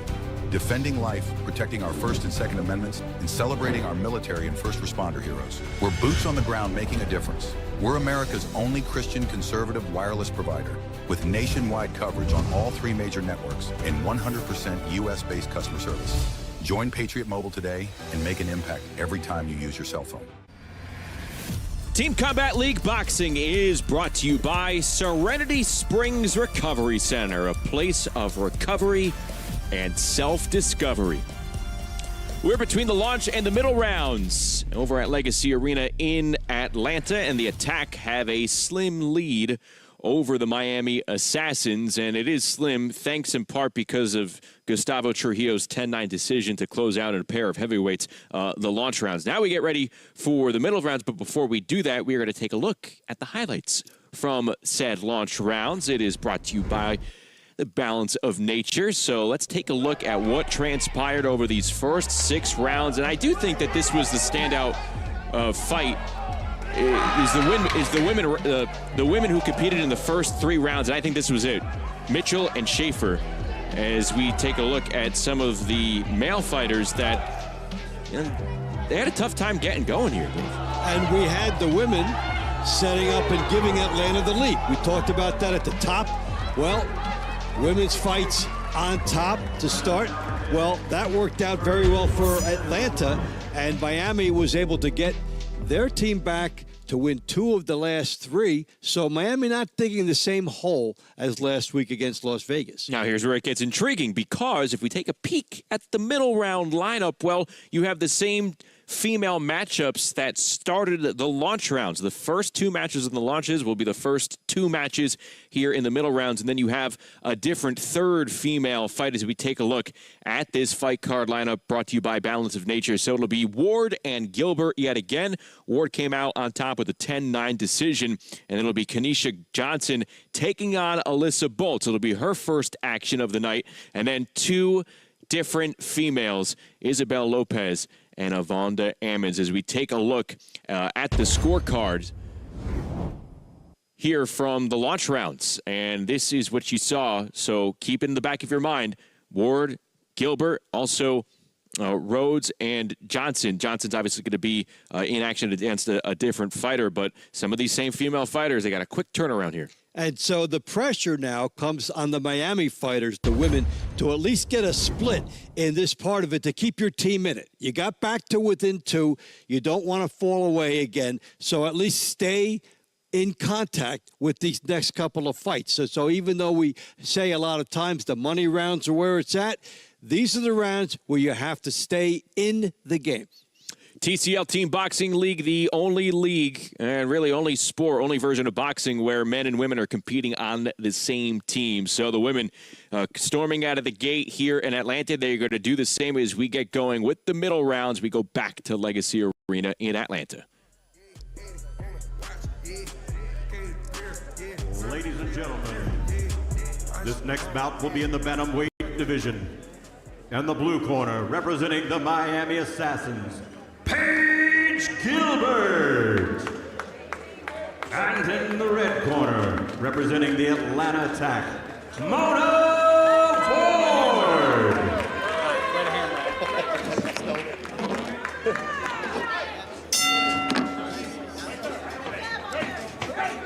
Here we go. It is round 7, but round 2 between these two fighters. Ward took a 10-9 decision over Paige Gilbert to open up the show. And so for Ward, what you're looking for in the second fight here is more of the same. And for Gilbert, more accuracy. That would be the blueprint to victory for her. And that might just be a matter of sizing up, getting some better angles, but she's coming right at her and starting from in close. And that will not count as anything other than being 1st and 10 from midfield.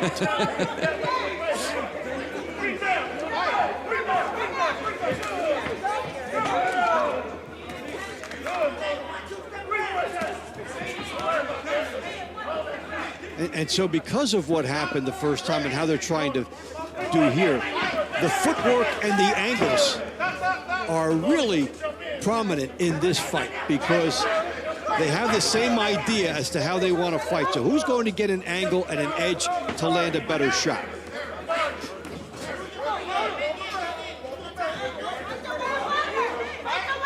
And the 28-year-old Ward trying to go 2 for 2 here against the 21-year-old Paige Gilbert, two-time Team USA champion. Now what you see here is Ward doing a veteran move, walking Gilbert back and taking away her attack.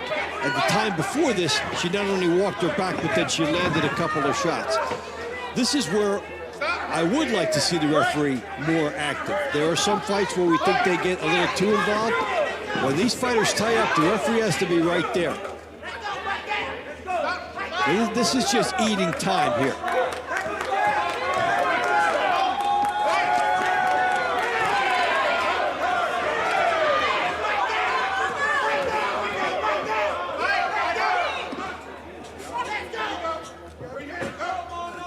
Now this is interesting because if you're going to fight Ward's style, there are some referees who will allow you some leeway in there to do the pushing that we're seeing here, and some who will not.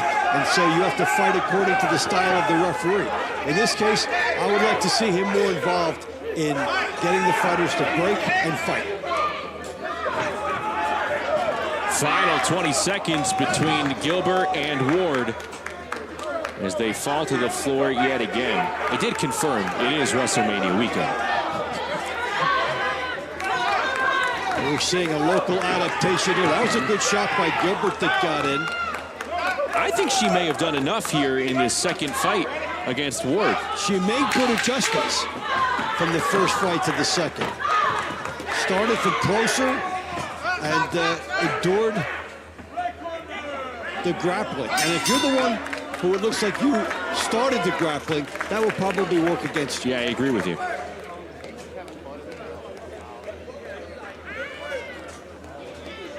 Had a different look than that first fight. The key, like you mentioned, more so than anything, the adjustments made by Paige Gilbert.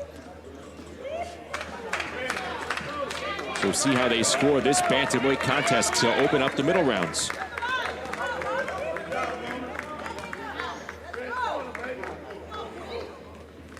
The winner of that round, Atlanta. Mona Ward gets a 10-9 decision. 65 over Miami. Tough break there for Gilbert. She fought well.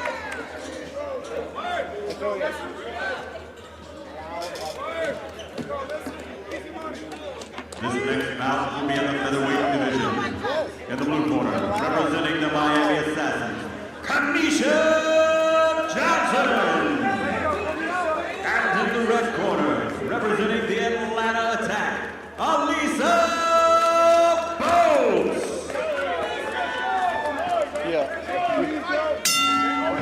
So Atlanta ahead, and here we see Alisa Bolts. It's her first TCL season, the featherweight, coming out for Atlanta, and you see the height advantage. Kanisha Johnson's 5'1", Bolts is 5'6". So they give her a tailor-made style. Use that jab and operate behind it. You might be able to give yourself a comfortable fight. Referee warning Johnson not to punch behind the head. There's a right hand, another left connects from the shorter Johnson. Well, if you slip the jab and step forward, now you're the taller fighter.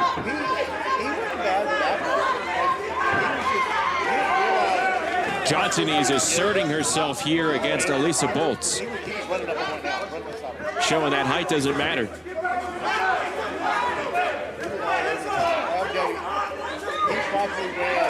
Again, Boltz in the white trunks, Johnson in the turquoise trunks for Miami, who needs to get something started here, or they risk falling further behind. They're already down by 3. Johnson was effective one way the first time, getting in tight and then throwing some shots from inside. The second time, she was not effective because she started from too far out and the punches were gobbled up. And that's what happens when you face somebody with a reach advantage over you. Half of your bout is paying the price to get inside, and then you have to score.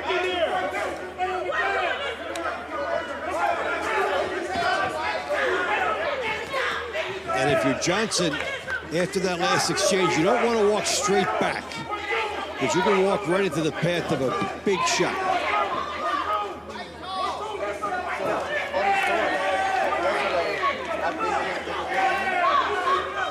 This is round 8 of our match here tonight between Atlanta and Miami. We're in the middle rounds, and again, a reminder, each section of rounds have been reduced to 6 for this matchup.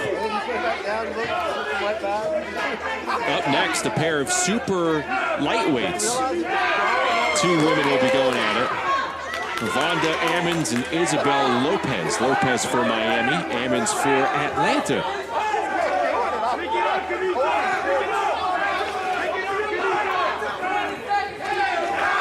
Boltz connecting with a right hand and a good counter by Kanisha Johnson. Another right hand lands by Johnson.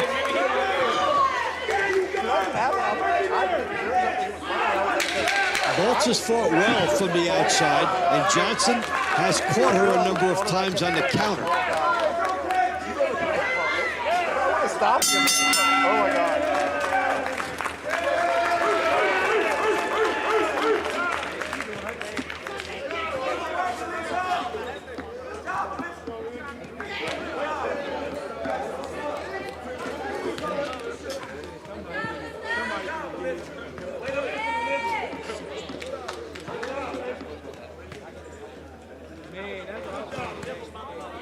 Let's see how this one scored.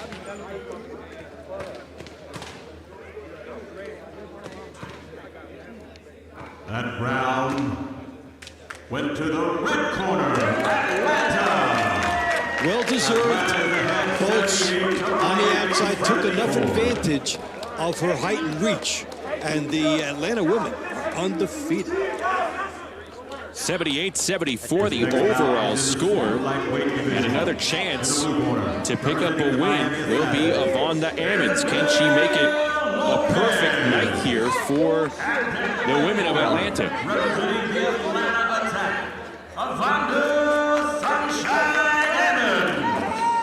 There's Ammons in the white trunks. Isabel Lopez competing here for Miami. 2 140-pounders starting them up at Legacy Arena here in Atlanta. Lopez, one of the better fighters in the league, coming over here now to fight for Miami. Had a background in Vegas, so a lot of schooling for her. Let's see if she's able to jumpstart Miami.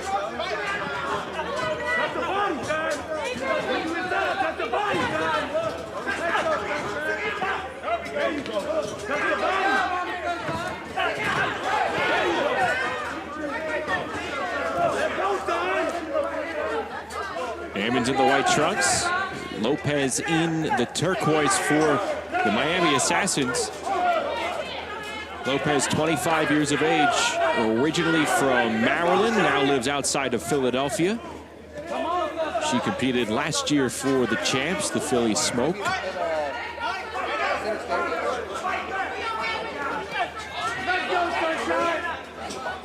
That was a better jab for Lopez as she snapped it out, but the message is that she cannot keep Ammons off her in the early going with her early attack, and Ammons seems to realize that and is now trying to get inside and score.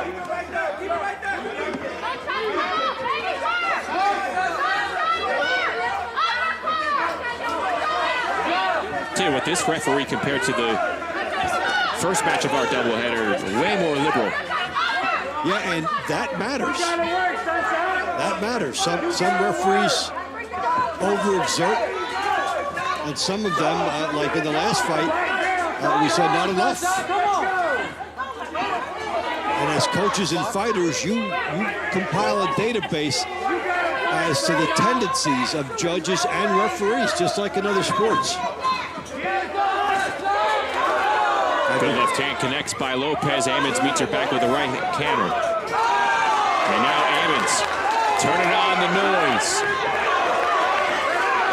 Lopez answers back with a straight right hand.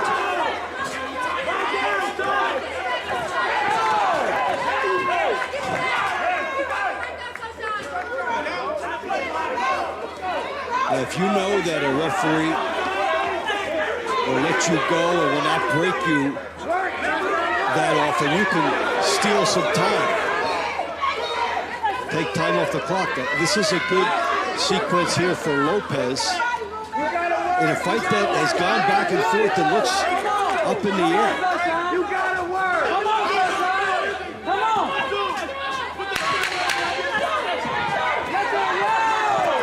go. 10 seconds, let's go. Good left hand connects by Ammons.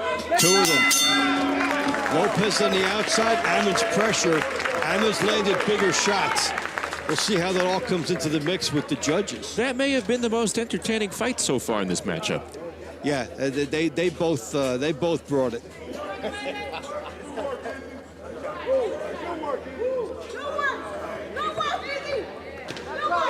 The two women await the decision. We'll take a look at some of the action. With Lopez on the outside, countering the counter. In the blue corner, Miami Assassin. Isabel Lopez picks up a 10-9 decision. It's a good addition to their team and put some points on there for Miami. So an 87-84 overall lead for Atlanta against Miami. And here we go at junior middleweight.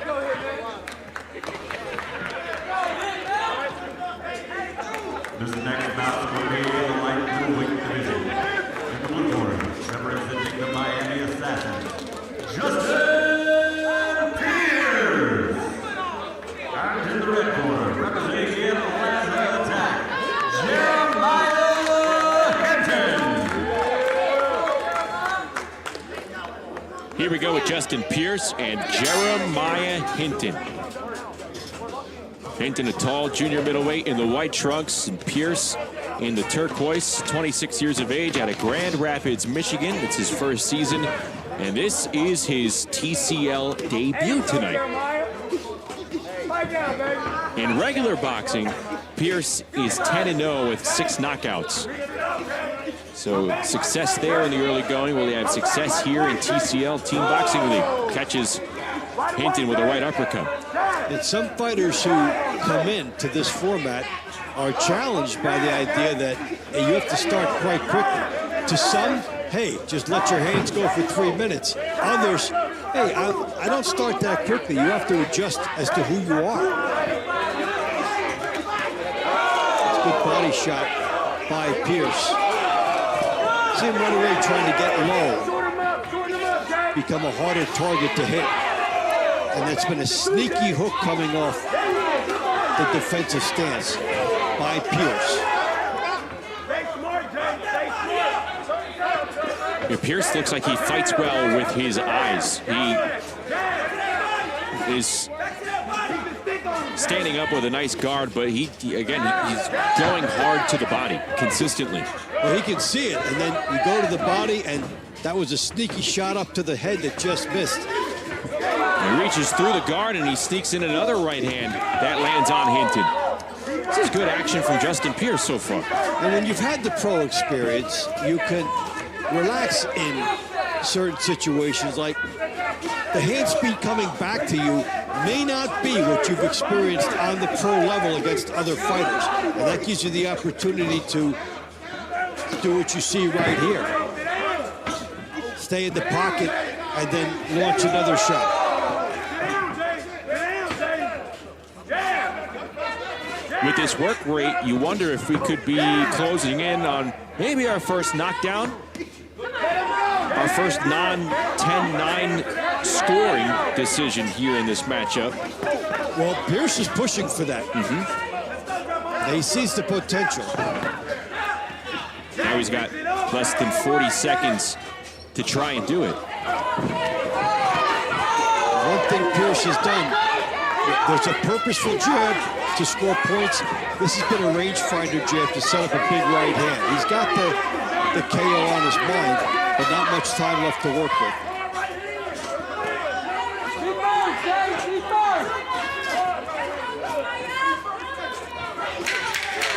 Nonetheless, this would look like 2 wins in a row for Miami. Could the Assassins be making up some room here after falling behind early? Hinton trying to close this on a high note, but overall, that was an impressive TCL debut for Miami's Justin Pierce. He had excellent grasp. You talked about fighting with his eyes. He saw the opportunities and he scored. From all kinds of angles. Uppercut there with the left hook. Dodging the shots coming at him. Ladies and gentlemen, the winner of that round, in the blue corner, Miami Assassins. Atlanta's ahead now, 96-94. Well, the lead has been cut to 2 points thanks to Justin Pierce, and Miami picks up back-to-back wins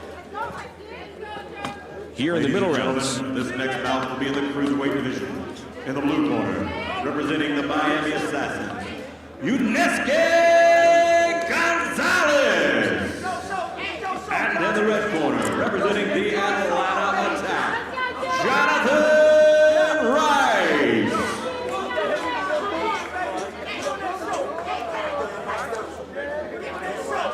Here we go with 2 cruiserweights. Jonathan Rice in the white trunks for Atlanta, and EST Gonzalez, who scored a pair of wins last week in the turquoise for Miami.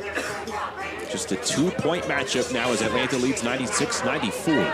And this is a pivotal element of the team matchup because Miami was never seriously threatening Las Vegas last week. So this is the closest they've been this late in a competition so far this year. And that has to pick up the team. Like, hey, there's opportunity here for us. Yeah, what will that infuse into Miami right now as it approaches the later rounds in this matchup? I mean, we talk about the team element, and one place you really see it is the enthusiasm when a team gets on a run. And Miami has a chance to get on its biggest run if they can get another victory here. It looks like another mouthpiece has come out. And yes, time is stopped on the clock. Here's EST Gonzalez, 39 years of age, out of Cuba, currently living in Miami. Put together a 21-6 record in regular boxing, fighting mostly at light heavyweight, 175 pounds. It's a big gap between 175 and cruiserweight's limit at 199. And Gonzalez trying to parlay his professional experience into something more than 10-9. Now, we saw it in the last fight with Pierce. He didn't get the knockout, but the veterans on this Miami team are trying, and they're cognizant of getting more than 10-9. Gonzalez right now doing a nice job punching with Jonathan Rice.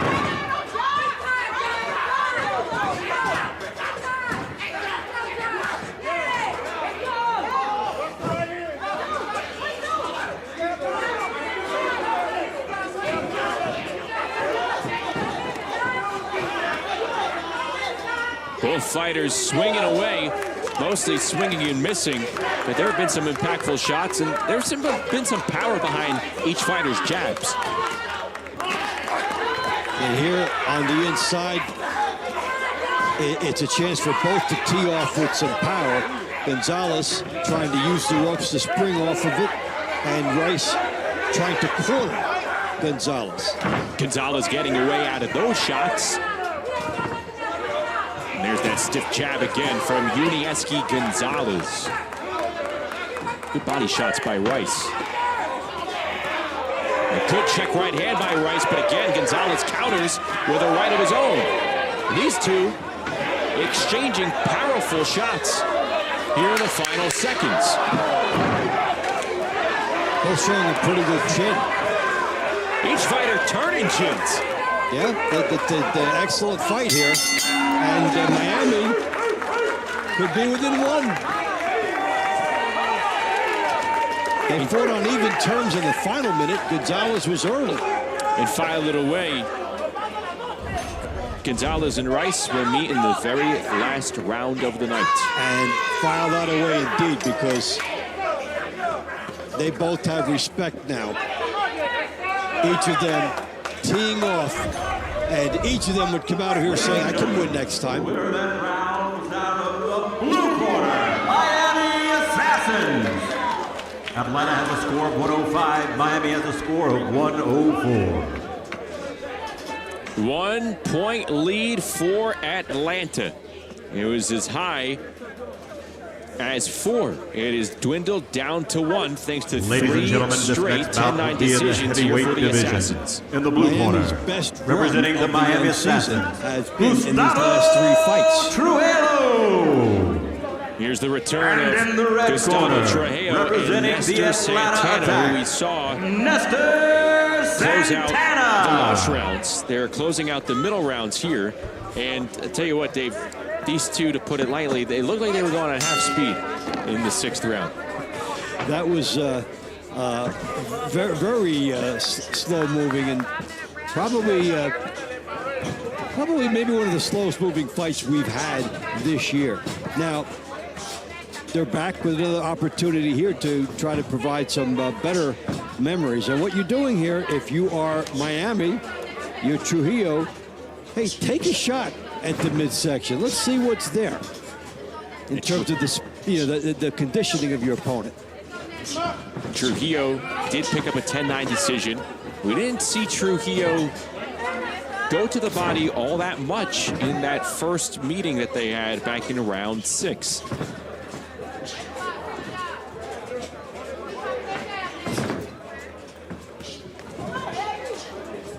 So how will this affect the overall scoring?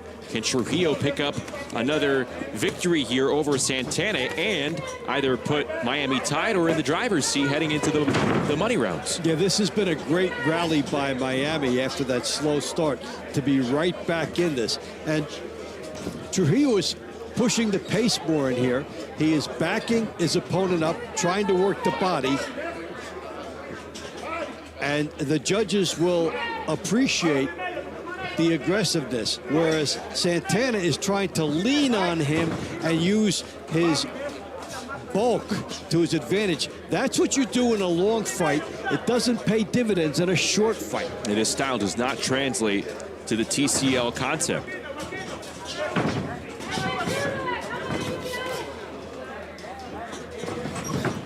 I hope that's not the ring squeaking, Dave. Yeah, they are two very big men in there. And if it is, you're not happy if you're right underneath there. I've been there.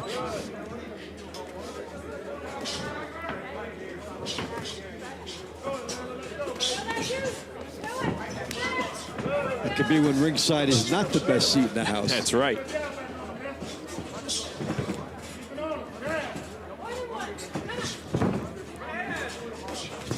"40 seconds to go in this round, the 12th round, and it will conclude the middle round portion of our matchup.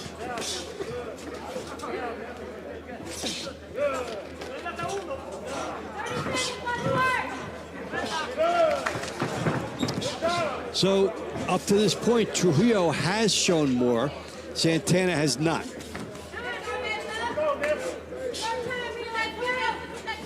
And for Santana, he came out gassed. And maybe you say, man, there's a lull in the action, but this sequence is big in the overall score. Well, I think it was more clear-cut for Trujillo in this one. The last one was a real toss-up. So regardless of how intense the action is, and this one was better, they all count. And Miami could be even going into the money rounds. Miami's won 3 straight rounds. Will they win a 4th? Out of the blue corner, the Miami Assassins. It is all tied up. Atlanta 114 to Miami 114. They indeed do. They have won 4 straight rounds to tie it up with Atlanta. That means we will head to the money rounds at Legacy Arena with the score: Atlanta 114 and Miami 114. We are coming down the stretch. Final 6 rounds to go. Don't go away. They did the crime. The unresponsive male was deceased as a result of stabbings. Nancy Grace will do the time. That so-called evidence was planted. Analyzing it. Busted. We have launched into the only thing we know how to do: analyzing facts, analyzing evidence, and building a case. It would be wrong of me not to share that with you. Join us on Crime Stories with Nancy Grace as we investigate missing people and unsolved homicides. Weeknights at 6 p.m., 5 Central on Dr. Phil's MeritTV. I was drinking every day. I was hooked on oxys. My husband turned into someone I didn't recognize. The addiction crisis. Worse than a pandemic, we have a growing epidemic. There are approximately 20 alcohol and drug-related deaths per hour every single day. Addiction is a disease. Like any other disease, it may have serious harmful effects and may lead to death if left untreated. Introducing Serenity Springs Recovery Center, a place of recovery and rediscovery. We understand the unique challenges men face in their journey to recovery. Set on 38 private acres, our state-of-the-art facility offers a safe, supportive environment for healing and growth. Our team of dedicated professionals specializes in evidence-based treatment, providing our patients with the tools to overcome addiction and achieve long-term sobriety. If you or a loved one needs to make a change, call us today at 386-423-4540 or visit us online at serenityspringsrecovery.com and reclaim your life. Back inside our Merit Sports TV studios as we bring you TCL Team Boxing League action. Justin Shackle, Dave Bontempo with you, and we are all tied up between the Atlanta Attack and the Miami Assassins at Legacy Arena in Atlanta. Miami storming back to tie this one. 4 straight rounds won over that sequence in the latter portion of the middle rounds. What do you think was key for these fighters? What made them be able to pull themselves back even with Atlanta? I think the fight with Isabel Lopez that started the momentum, stopped the bleeding for Miami, got them back into within hailing distance. And then it was just a good lineup, good boxing after that. And, of course, we saw with Trujillo, he did a much better job in the second time to get a second win. And so as you watched it down, Miami had some very good fighters in that section of the lineup. And so the very close win by Lopez got this team started. So I'd say that's where the kickstart began. And then Miami's on a roll and the team concept kicking in. Yeah, we already saw a couple of rematches from the launch rounds go into the middle rounds. Fighter make adjustments. Most notably, like you mentioned, Gustavo Trujillo, and that was the one that completed the rally and forced a tie as we head into the money rounds. Let's take a look at some of the highlights from the middle rounds, brought to you by Balance of Nature. And again, the females started this segment in the middle rounds, and it was another win for Mona Ward. Yeah, even though Paige Gilbert fought better than the first time, Ward had just enough tricks.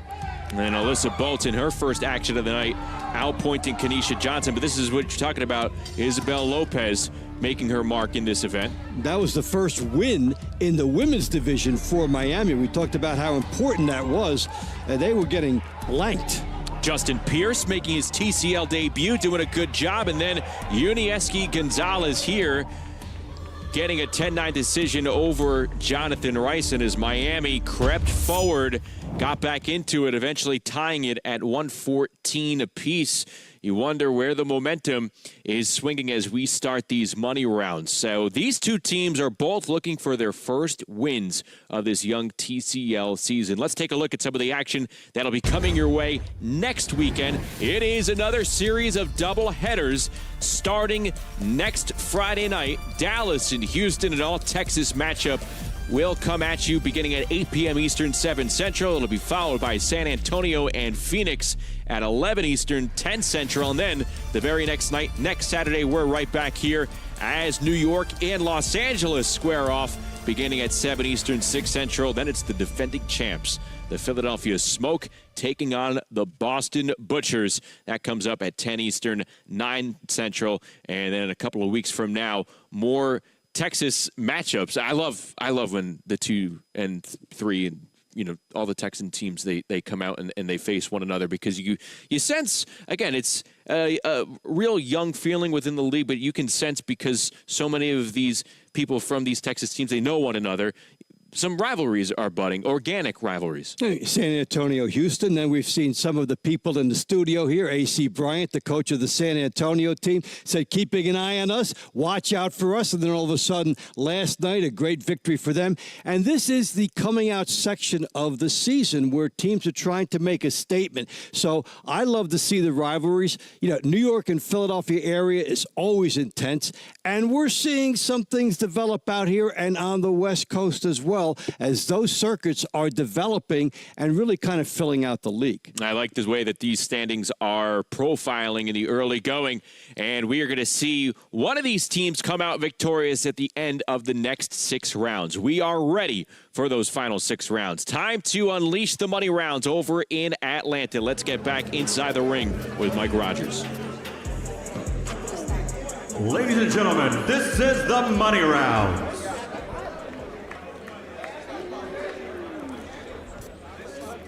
And in the welterweight division, in the blue corner, representing the Miami Assassins, Christian Rivera. And in the red corner, representing the Atlanta Attack, EST April.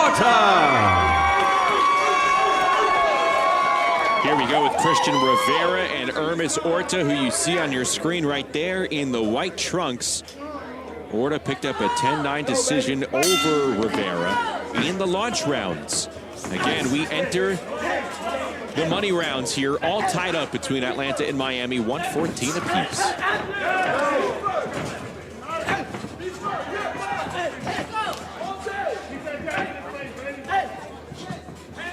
And if you're handicapping how it looks coming in, even though it's no guarantee of future results, we've seen that the fighter who's won the first fight, more often than not, coming back to win the second fight. So if you're keeping score, saying what can you expect, then you'd be in the Atlanta corner for this fight.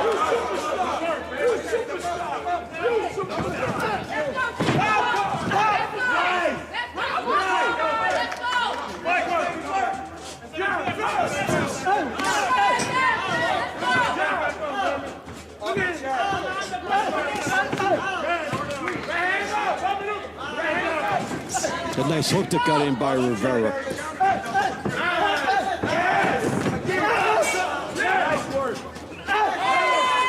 These two fighters just too far away from one another consistently. Well, what Orta would like to do here is, he's missing over the top, show that top shot, but then land an uppercut.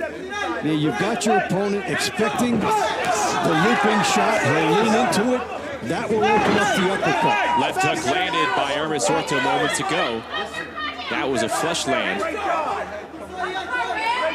And the referee warning Rivera not to come in with his head.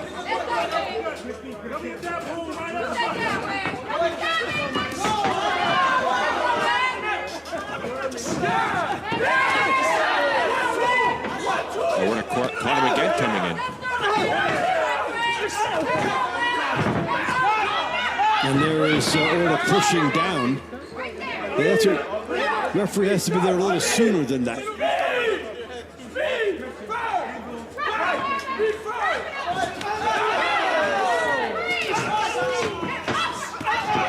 Good landing from Atlanta. A couple of left hands landing on Christian Rivera. Less than 40 seconds to go here. There's a good left hook by Rivera. They're just loading up. Hands up! Hands up! Move your hands! Rivera's accuracy maybe not as high as Orta's. Yeah, he's punching up. The Orta is pushing down on Rivera. Something he could have been reminded about, but they'll skate out of it this time. Orta looks to be in position to giving Atlanta the lead once again. We'll see what the judges think. When you look at the body language of the fighters, they would agree with that. Yeah, pretty easy to tell.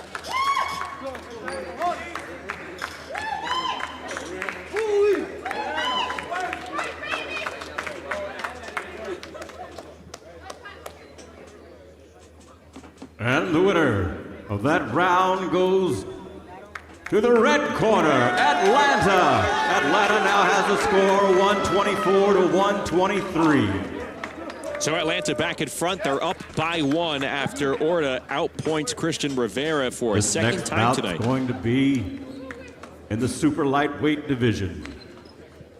In the blue corner, representing the Miami Assassins, Isabel Lopez. And in the red corner, representing the Atlanta Attack, Evander Sunshine Evans. So will Isabel Lopez have the equalizer for a second straight round? Will she be able to tie it up or perhaps give Miami the lead? They trail 124-123, but Lopez victorious over Evander Ammons earlier tonight. And it was quite close the first time. Got an equipment issue right off the bat.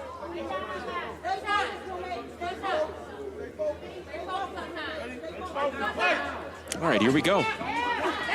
There's a lot of stoppages in this meeting. And Lopez with a good right hand, and now Ammons trying to match her with some lefts and rights upstairs. I'll try to get my whirlwind in before you get yours in.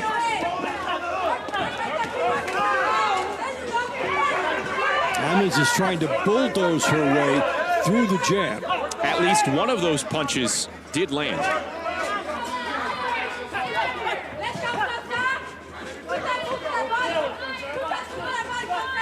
But the flurry and pray isn't exactly the best approach here. No, until you learn your craft. You start out, you fight with heart, you fight with enthusiasm, and then you get some coaching, you get some training, and it all blends in. And we see Lopez trying to sit down on her punches more, but sometimes she's just pouring out with that right hand. Headbutt. Man, that could be a bad one. That was direct as Ammons and Lopez collide.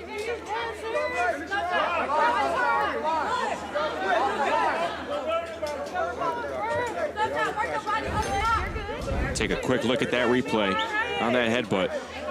Oof. Right on the forehead. And yeah, Lopez has a gash. Hey, Sunshine, hit her. Don't worry about it. Keep that jab in front of her. Are the doctors tending to that cut? Yeah, they make a decision how deep it is, and yeah, it looks like Lopez definitely got the worst of it. if they think it's real deep, they stop it. Otherwise, it's not over the eye, which is something that would be a real threat to stop the fight.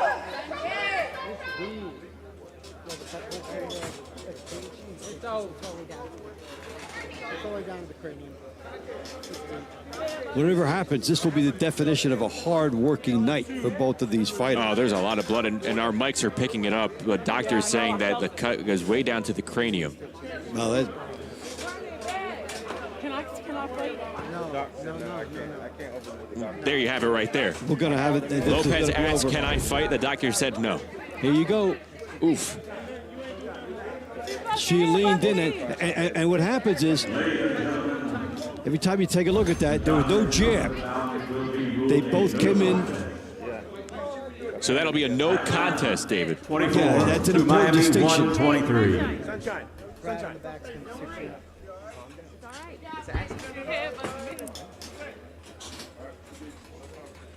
So a no contest. 10-10, no contest. Lopez. Atlanta. And they were both digging in, looking for 134 to positioning. Miami, 133. That was one of the tough parts of the game right there. So when it comes to the overall score, it's a 10-10 round. And that means each team adds 10 to their ledger. So it is still a 1-point advantage for Atlanta. We send all the best to Isabel Lopez. Hopefully she heals quickly. Representing the Miami Assassins. Yeah, not only now, but I mean, how long that's going to keep her out of action? Maybe a couple of months. And in the red corner, and that's the season the here for the Atlanta TCL. Yes. Doctress Robinson. Here is Claudio Marrero and Doctress Robinson, who you see on your screen. Robinson fell to Charles Pettit home in the launch rounds. Here we get our first look at the night at Claudio Marrero in the turquoise trunks for the Miami Assassins. Two lightweights going at it deep here in the money rounds. Good quick hands right out of the chute by Marrero. Trying to move and step and cut off the ring. Marrero, an 8-5 TCL record, 4-5 record for Doctress Robinson. Now, when you look at Marrero, if you have the opportunity to set this up, if you keep stepping to your right and moving, you try to catch your opponent reacting to your movement and then try to catch your opponent on the shift. When the opponent is trying to move into what you just did, that might be the opportunity to throw the shot.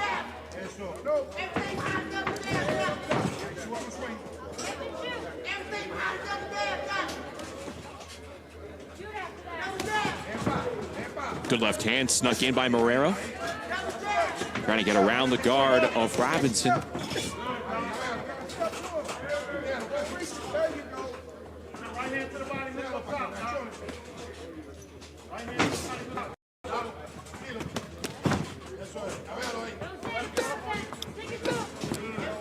Marrero is hustling, and maybe what's really helping him here is how he's stopping what's coming back at him. He throws 3, blocks 2. The net advantage.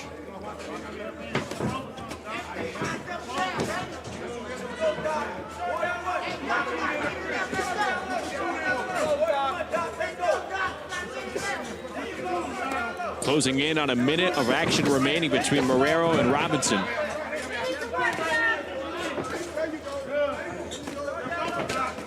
Which fighter will be able to take a step forward here? It's a 1-point team lead for Atlanta as it searches for its first win of the season. Same story for Miami.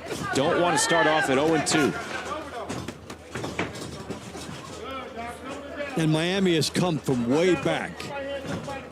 So there's an emotional victory.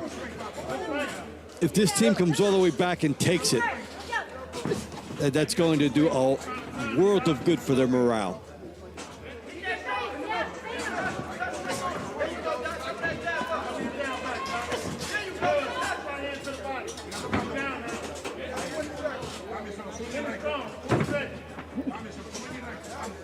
Looks like Marrero has done a little bit of a paint job here. He's been able to hit and not get hit much. Marrero's put out the healthier combos.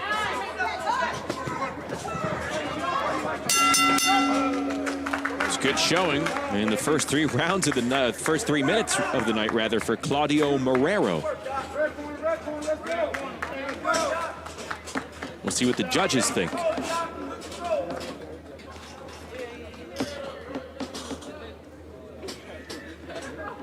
Ladies and gentlemen, the winner in the blue corner, Miami Assassins.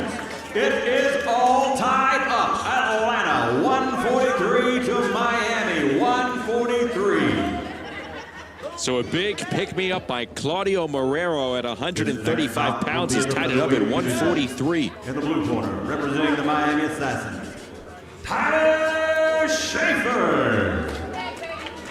And in the red corner, representing the Atlanta Attack, Deidre Rhodes. Second fight of the night for each of these women, but they are facing one another for the first time.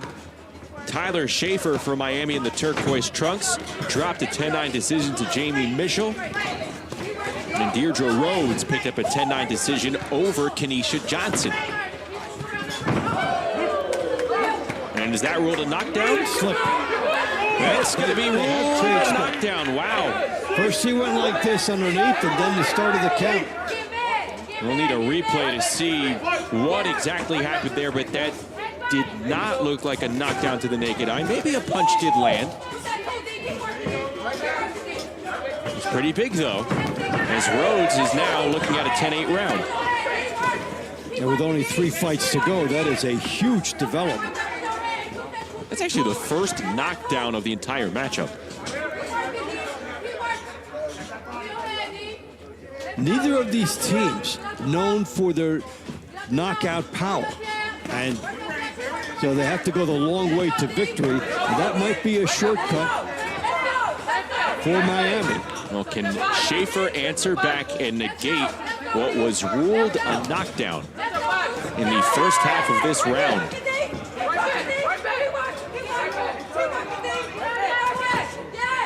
Rhodes trying to get out of that corner. As she moves over to the other one. And Schaefer press go. Let's see. Goes to the body. Nothing much follows after that. What do you think? Hesitation or reluctance to go all in there? I think that she's studying a little bit too much if she just let her hands go, because she was effective early on. And we're seeing her put more into her punches now. Schaefer has looked to be the busier fighter. That was a good move. Yeah, big left hand sends Rhodes back. And it started with a shuffle step to the left. Schaefer's corner encouraging her to go to the body, sit down on her punches, and work downstairs. 45 seconds remain.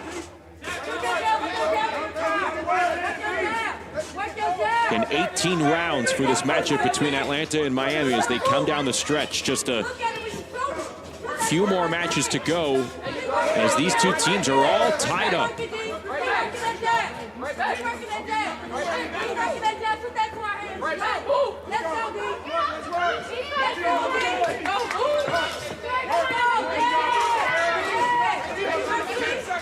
Final 15 seconds. Rhodes brings the fight back to the middle of the ring. And Schaefer, what appeared to be the equalizer, that one not ruled a knockdown. How about that? Have a couple interesting looks at this. Wow. Because Schaefer had Rhodes bottled up much of the fight. But now these two decisions are going to be big. Let's take a look here. How is that not ruled a knockdown? That is a big, legit knockdown.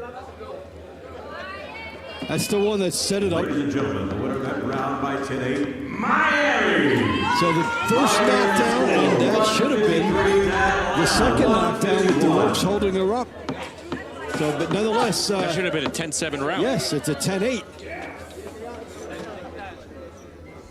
Well, Tyler Schaefer does enough to put her team ahead here, 153-151. This next bout will be in the and Miami has taken its first lead of the night. And of the season. Pierce. And in the red corner, representing the Atlanta Attack, Giselle Ganza.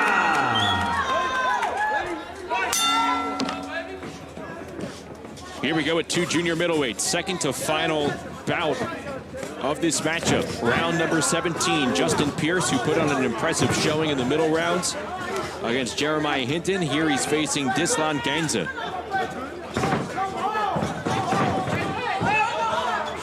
Pierce in the turquoise trunks, Ganza in the White Trunks. Huge, because if you're Miami and you get this, you force Atlanta into a must knockout to get a tie. And if you're Atlanta, you put yourself within hailing range for the last fight. Gaines is in his first TCL season, a Cuban southpaw, as you see. Wide shoulders, big build. And right now, he is looking like a bigger threat to Justin Pierce than Jeremiah Hinton was. How about Gaines picking up some steam? Pierce doing all he can to fight out of the corner.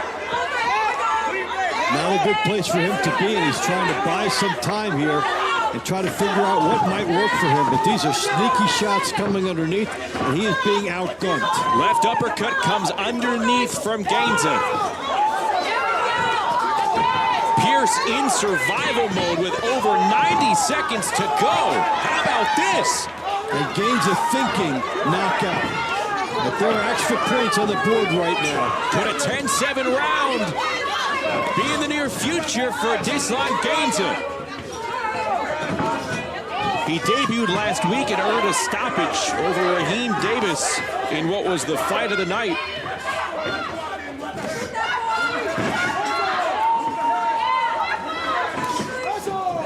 Pierce now doing what he can to start throwing some punches. A minute to go here in round 17.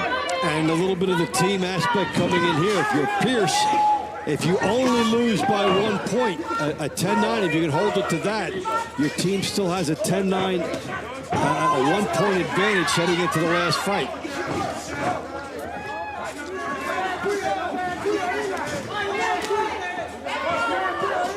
So it's one thing to try to win it for your team, and it's another thing just to avoid not losing it. This is where the team strategy needs to be at the forefront of a fighter's mind. And it's a concept that fighters who are not familiar with TCL Team Boxing League need to buy into. And it looks like Justin Pierce is going to be able to do just that. Hold off the Cuban southpaw for just enough.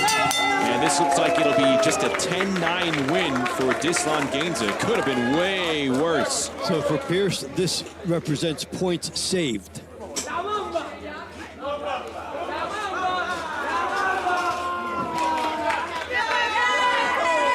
And Gaines went forward. He knew what was on the line. He tried. And was denied. Ladies and gentlemen, the winner of that is in the red corner. At 161, Miami 162. There we go. A 10-9 decision win for Dislan Gaines, and that means it is as close as it can get here with one more round to go. Miami trying to hold on to a 1 point lead in the line of Unieski Gonzalez in the ring to close it out. And in the red corner, representing the Atlanta Attack, Jonathan Rice. Gonzalez and Rice, a rematch between the two cruiserweights from the middle rounds in which Gonzalez picked up a 10-9 decision. And this one will be for the match. 162-161. Miami has come back to take the late lead. Can they hold on? And they've got a good fighter to wrap it up.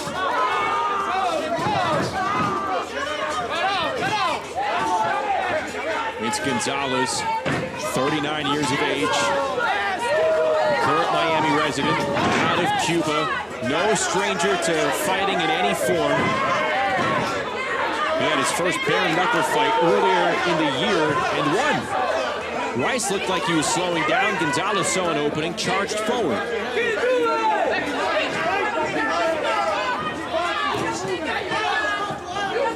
Good jab meets the face of Jonathan Rice. Gonzalez landing a huge left hook. He was part of the Miami rally to get back into it and to tie it. And now he could be the person to wrap it up and put a bow on it for Miami. He has looked like he's been in control. Rice lands a jab. But for most of this minute plus of this round, it's been Gonzalez. Just a 1-point lead for Miami as we are approaching 90 seconds to go in the final round of the fight. Who's going to get the win for their team? Which team will emerge victorious on a Saturday night? And Gonzalez is not sitting on the lead.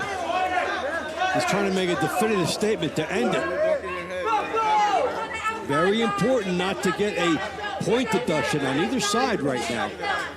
Watch that back of your head in those situations, okay? The ref's issuing a warning for both men with punches behind the head. Now just a minute 15 to go. Has Unieski Gonzalez done enough so far in the eyes of the judges? Can Jonathan Rice rally late with just over a minute remaining?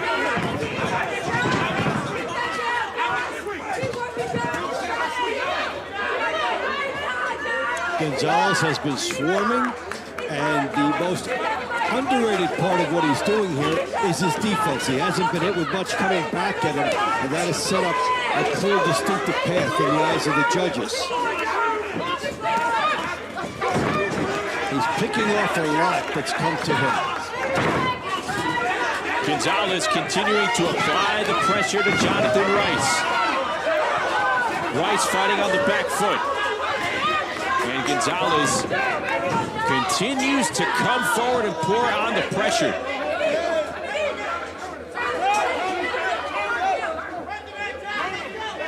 And for Atlanta, precious seconds coming off the clock there. And a big shot upstairs by Unieski Gonzalez. That may have sealed the deal. As the seconds tick off, and Unieski Gonzalez, the closer, looks like he has sealed it up for Miami. This is going to be such an uplifting win for this team, which started out so slow. And then, got one win in the women's division, and then we had the headbutt, which took away a matchup that had favored them. And Unieski Gonzalez is a great guy. Gonzalez wins the round 10-9. Miami win the match. 170. So Unieski Gonzalez closes it out with a 10-9 decision. Miami rallies all the way back. They were down by 4 points, and they come away with a big rally to win it 172-170 over Atlanta. And the Assassins have their first win of 2025. That has to feel good as they will go home and celebrate this win in comeback fashion. Once again, the final score, 172-170. Miami takes it over Atlanta. We'll take a break and come back with more. Stay with us. They say it's the loneliest sport. No teammate to pass to, nowhere to hide. Just you and the silence. To survive here, you must evolve. To win, you must become something more. Because now, one fighter ignites the team. One heart unites the city. I'm a 79-year-old powerlifter. I set 4 state records for New York State for my age bracket. I set a national record on the deadlift.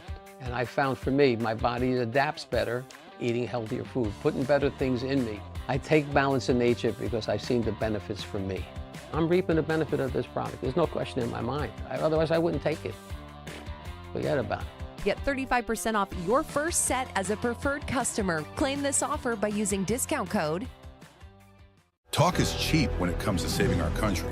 We're not just any cell phone service provider. We're Patriot Mobile. It's not enough to simply talk about values. We live them. Defending life, protecting our First and Second Amendments, and celebrating our military and first responder heroes. We're boots on the ground making a difference. We're America's only Christian conservative wireless provider with nationwide coverage on all 3 major networks and 100% US-based customer service. Join Patriot Mobile today and make an impact every time you use your cell phone. Team Combat League Boxing is brought to you by Climax Moonshine Fire number 32, a drink not only made to tingle your senses with hot cinnamon flavor, but also made to pay tribute to firefighters all across America. This drink will put a kick in your step with its bold, hot smoothness. Miami wins it by 2 over Atlanta as we take a look at the highlights. Brought to you by Climax Fire number 32. This is the KO of the night, and tell you what, it was the only KO of the night, so it was the best KO of the night. Tyler Schaefer turning it around for Miami with that knockdown and that 10-8 verdict, which decided, it put Miami into the lead that it did not relinquish. And she had lost her first fight. So to come back and do that shows a lot of resilience and adjustment and team concept. And that's what it's all about. Yeah, you're right. You never want to lose, but it's a matter of how you come back and adjust. And this provides the perfect platform for a fighter to do just that. Tyler Schaefer does it in the money rounds. Miami victorious. Let's go back to Atlanta and inside the ring with Mike Rogers. The rounds of the night will be with Christian Rivera and Ernest Ortega. The number 3 star of the night is Dizlan Ganza he represented Atlanta. Number 2 star of the night, Yudieski Gonzalez, Miami. Number 1, Tyler Schaefer, Miami. And the coach of the night, Herman Casero.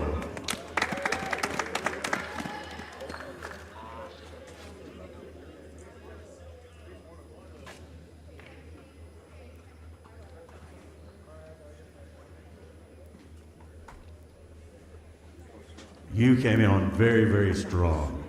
So whenever you went into your opponent, what were you thinking when you knew you had to stop him and you threw everything you had and he was still standing? My coach said me, hey, this no stop it. I listen in the corner. It's my job. It's my work in the ring. I gonna fight. I gonna win. I made my work, my job. Fantastic. Yeah. You, sir, are a tank. You were an absolute tank. When you went in there, every single punch you threw with bad intentions. Tell me, what was your strategy tonight to take these rounds as you did? No, la estrategia era, primero que todo, darle gracias al team por recibir a todos los peleadores cubanos de esta manera. He says, first of all, he wants to thank the Team Combat League and MeritTV for airing this, and especially for his Cuban patriots here and the support that they're showing with all that. But yeah, absolutely. La estrategia como era. Fantastic. La estrategia de la esquina entre el profesor, nada, a ganar el round. Creo que en 3 minutos no se puede hacer mucho, entonces hay que atacar y ser preciso, y eso fue lo que se hizo, solo entre las orientaciones, y así la cumplí, y así se van llevando a cabo. The strategy came down to the very last round, and it was win the round without obviously, giving up the round with a knockdown or something like that. But needed to win the round. He knew that. He needed the press. He needed to really, show that he was going to be the one at the end as a victor. And that was probably what we thought starting of the money round. So it was everyone's kind of mentality in that. Yeah, absolutely. Fantastic. Great job. You are the star of the night. Tyler Schaefer from Miami. Let me know. I have to know, because you went in there, you hit them with a double overhand right hook. Tell me all about it. Well, first and foremost, I want to thank God and my family and my teammates here. I wouldn't be able to do this without them. I come from an MMA background, so I like to mix it up a lot, makes it a little bit harder for my opponents to kind of read me, but I'm just really grateful to be here and to be able to stand and bang with these high-level athletes. Shout out to my opponents. Jamie, she's like my sister, so we put on a good fight. And then my second opponent, Dre, she really put it on me too. I felt a couple of those hard punches. But yeah, I'm just grateful to be here and showcase my MMA, and I hope I inspire more women in the MMA community to come up in here and perform for TCL. Sorry. Beautifully said. Now, the round of the night, these two crazy. Aramis Orta and Christian Rivera. Where's Christian? You guys fought your hearts out tonight. Back and forth, everything you had. Tell me, what was going through your mind as this guy's coming at you and you're coming at him, and neither one of you had a give in you at all? See, one thing about it, I'm gonna go to war regardless of whoever's in front of me. He's a warrior, but you know what I'm saying, I'm a warrior too, so we're gonna go bang, we're gonna bang out. I like that. And Aramis, what was going through your mind when you were taking those shots and you were backing up thinking, I can't give up another point? What's my name? What's my name? Aramis. Yeah, the warrior kid, bro. I am the warrior. I'm killing people. My mentor, when me inside the ring, is mental assassin. I'm killing people, you know? Me dying, or me killing people. Aramis Orta is the warrior kid. We have Christian Rivera. Ladies and gentlemen, Coach. It's me again. It's me again. I gotta know, what was your goal tonight? I know there was a lot of back and forth trying to determine the teams, trying to determine the rounds, but I knew when I looked in your face and I saw you had the determination to come back after you were behind so many points. What was your thought process when you did go down so far?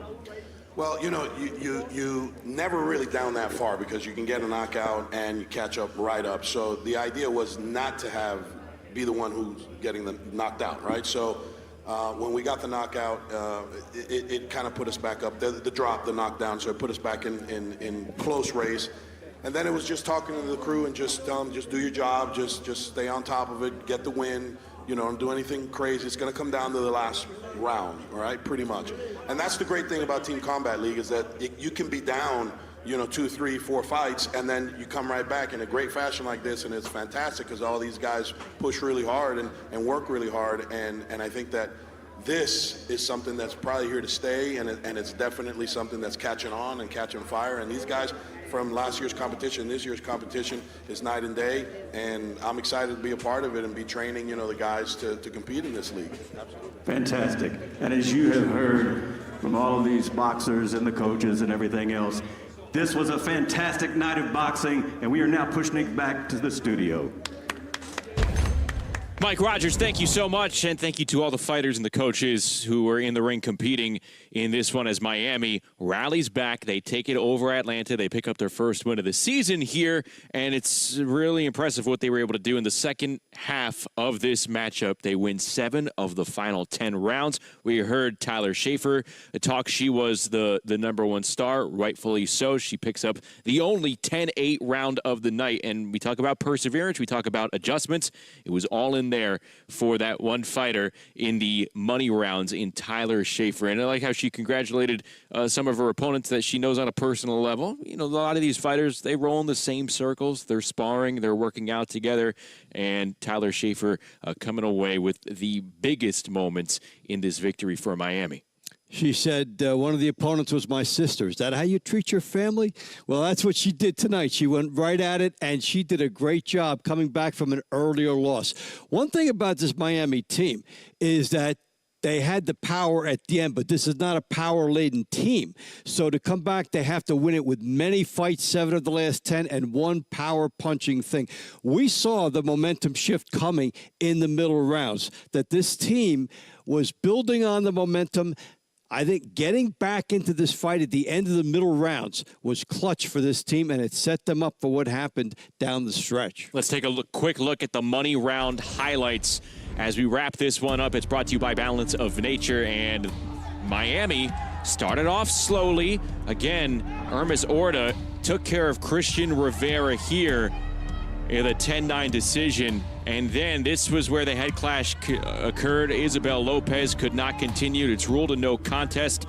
10-10 round in TCL scoring. So Atlanta maintained a 1-point lead, but this was the turning point right here. Tyler Schaefer with 1 knockdown, another one that should have been ruled a knockdown. It wasn't. And Dislan Gainza made it interesting, but closing the show, Yunieski Gonzalez. And he was peerless with his composure and his boxing and his intensity. So he was the right person to have in the lineup. We talked about it at the very beginning about the coaches and the shuffling. Great job by Miami, setting up its big players for the right time. A big night of boxing concluding in Atlanta. Double headers between a couple of teams that pick up big time wins. Las Vegas moves to 2-0, and Miami gets on the board. They are now 1-1. Here is a look at more doubleheader action coming up next weekend. It'll start Friday night, Dallas and Houston, followed by San Antonio against Phoenix, and then next Saturday, right back here, New York and Los Angeles, a coast-to-coast rivalry, followed by Philadelphia and Boston. That's going to do it for us, for our entire Merit TV sports crew. For David Bontempo and Mike Rogers in Atlanta, I'm Justin Shackle. We'll talk to you next week right here on TCL, Team Boxing League.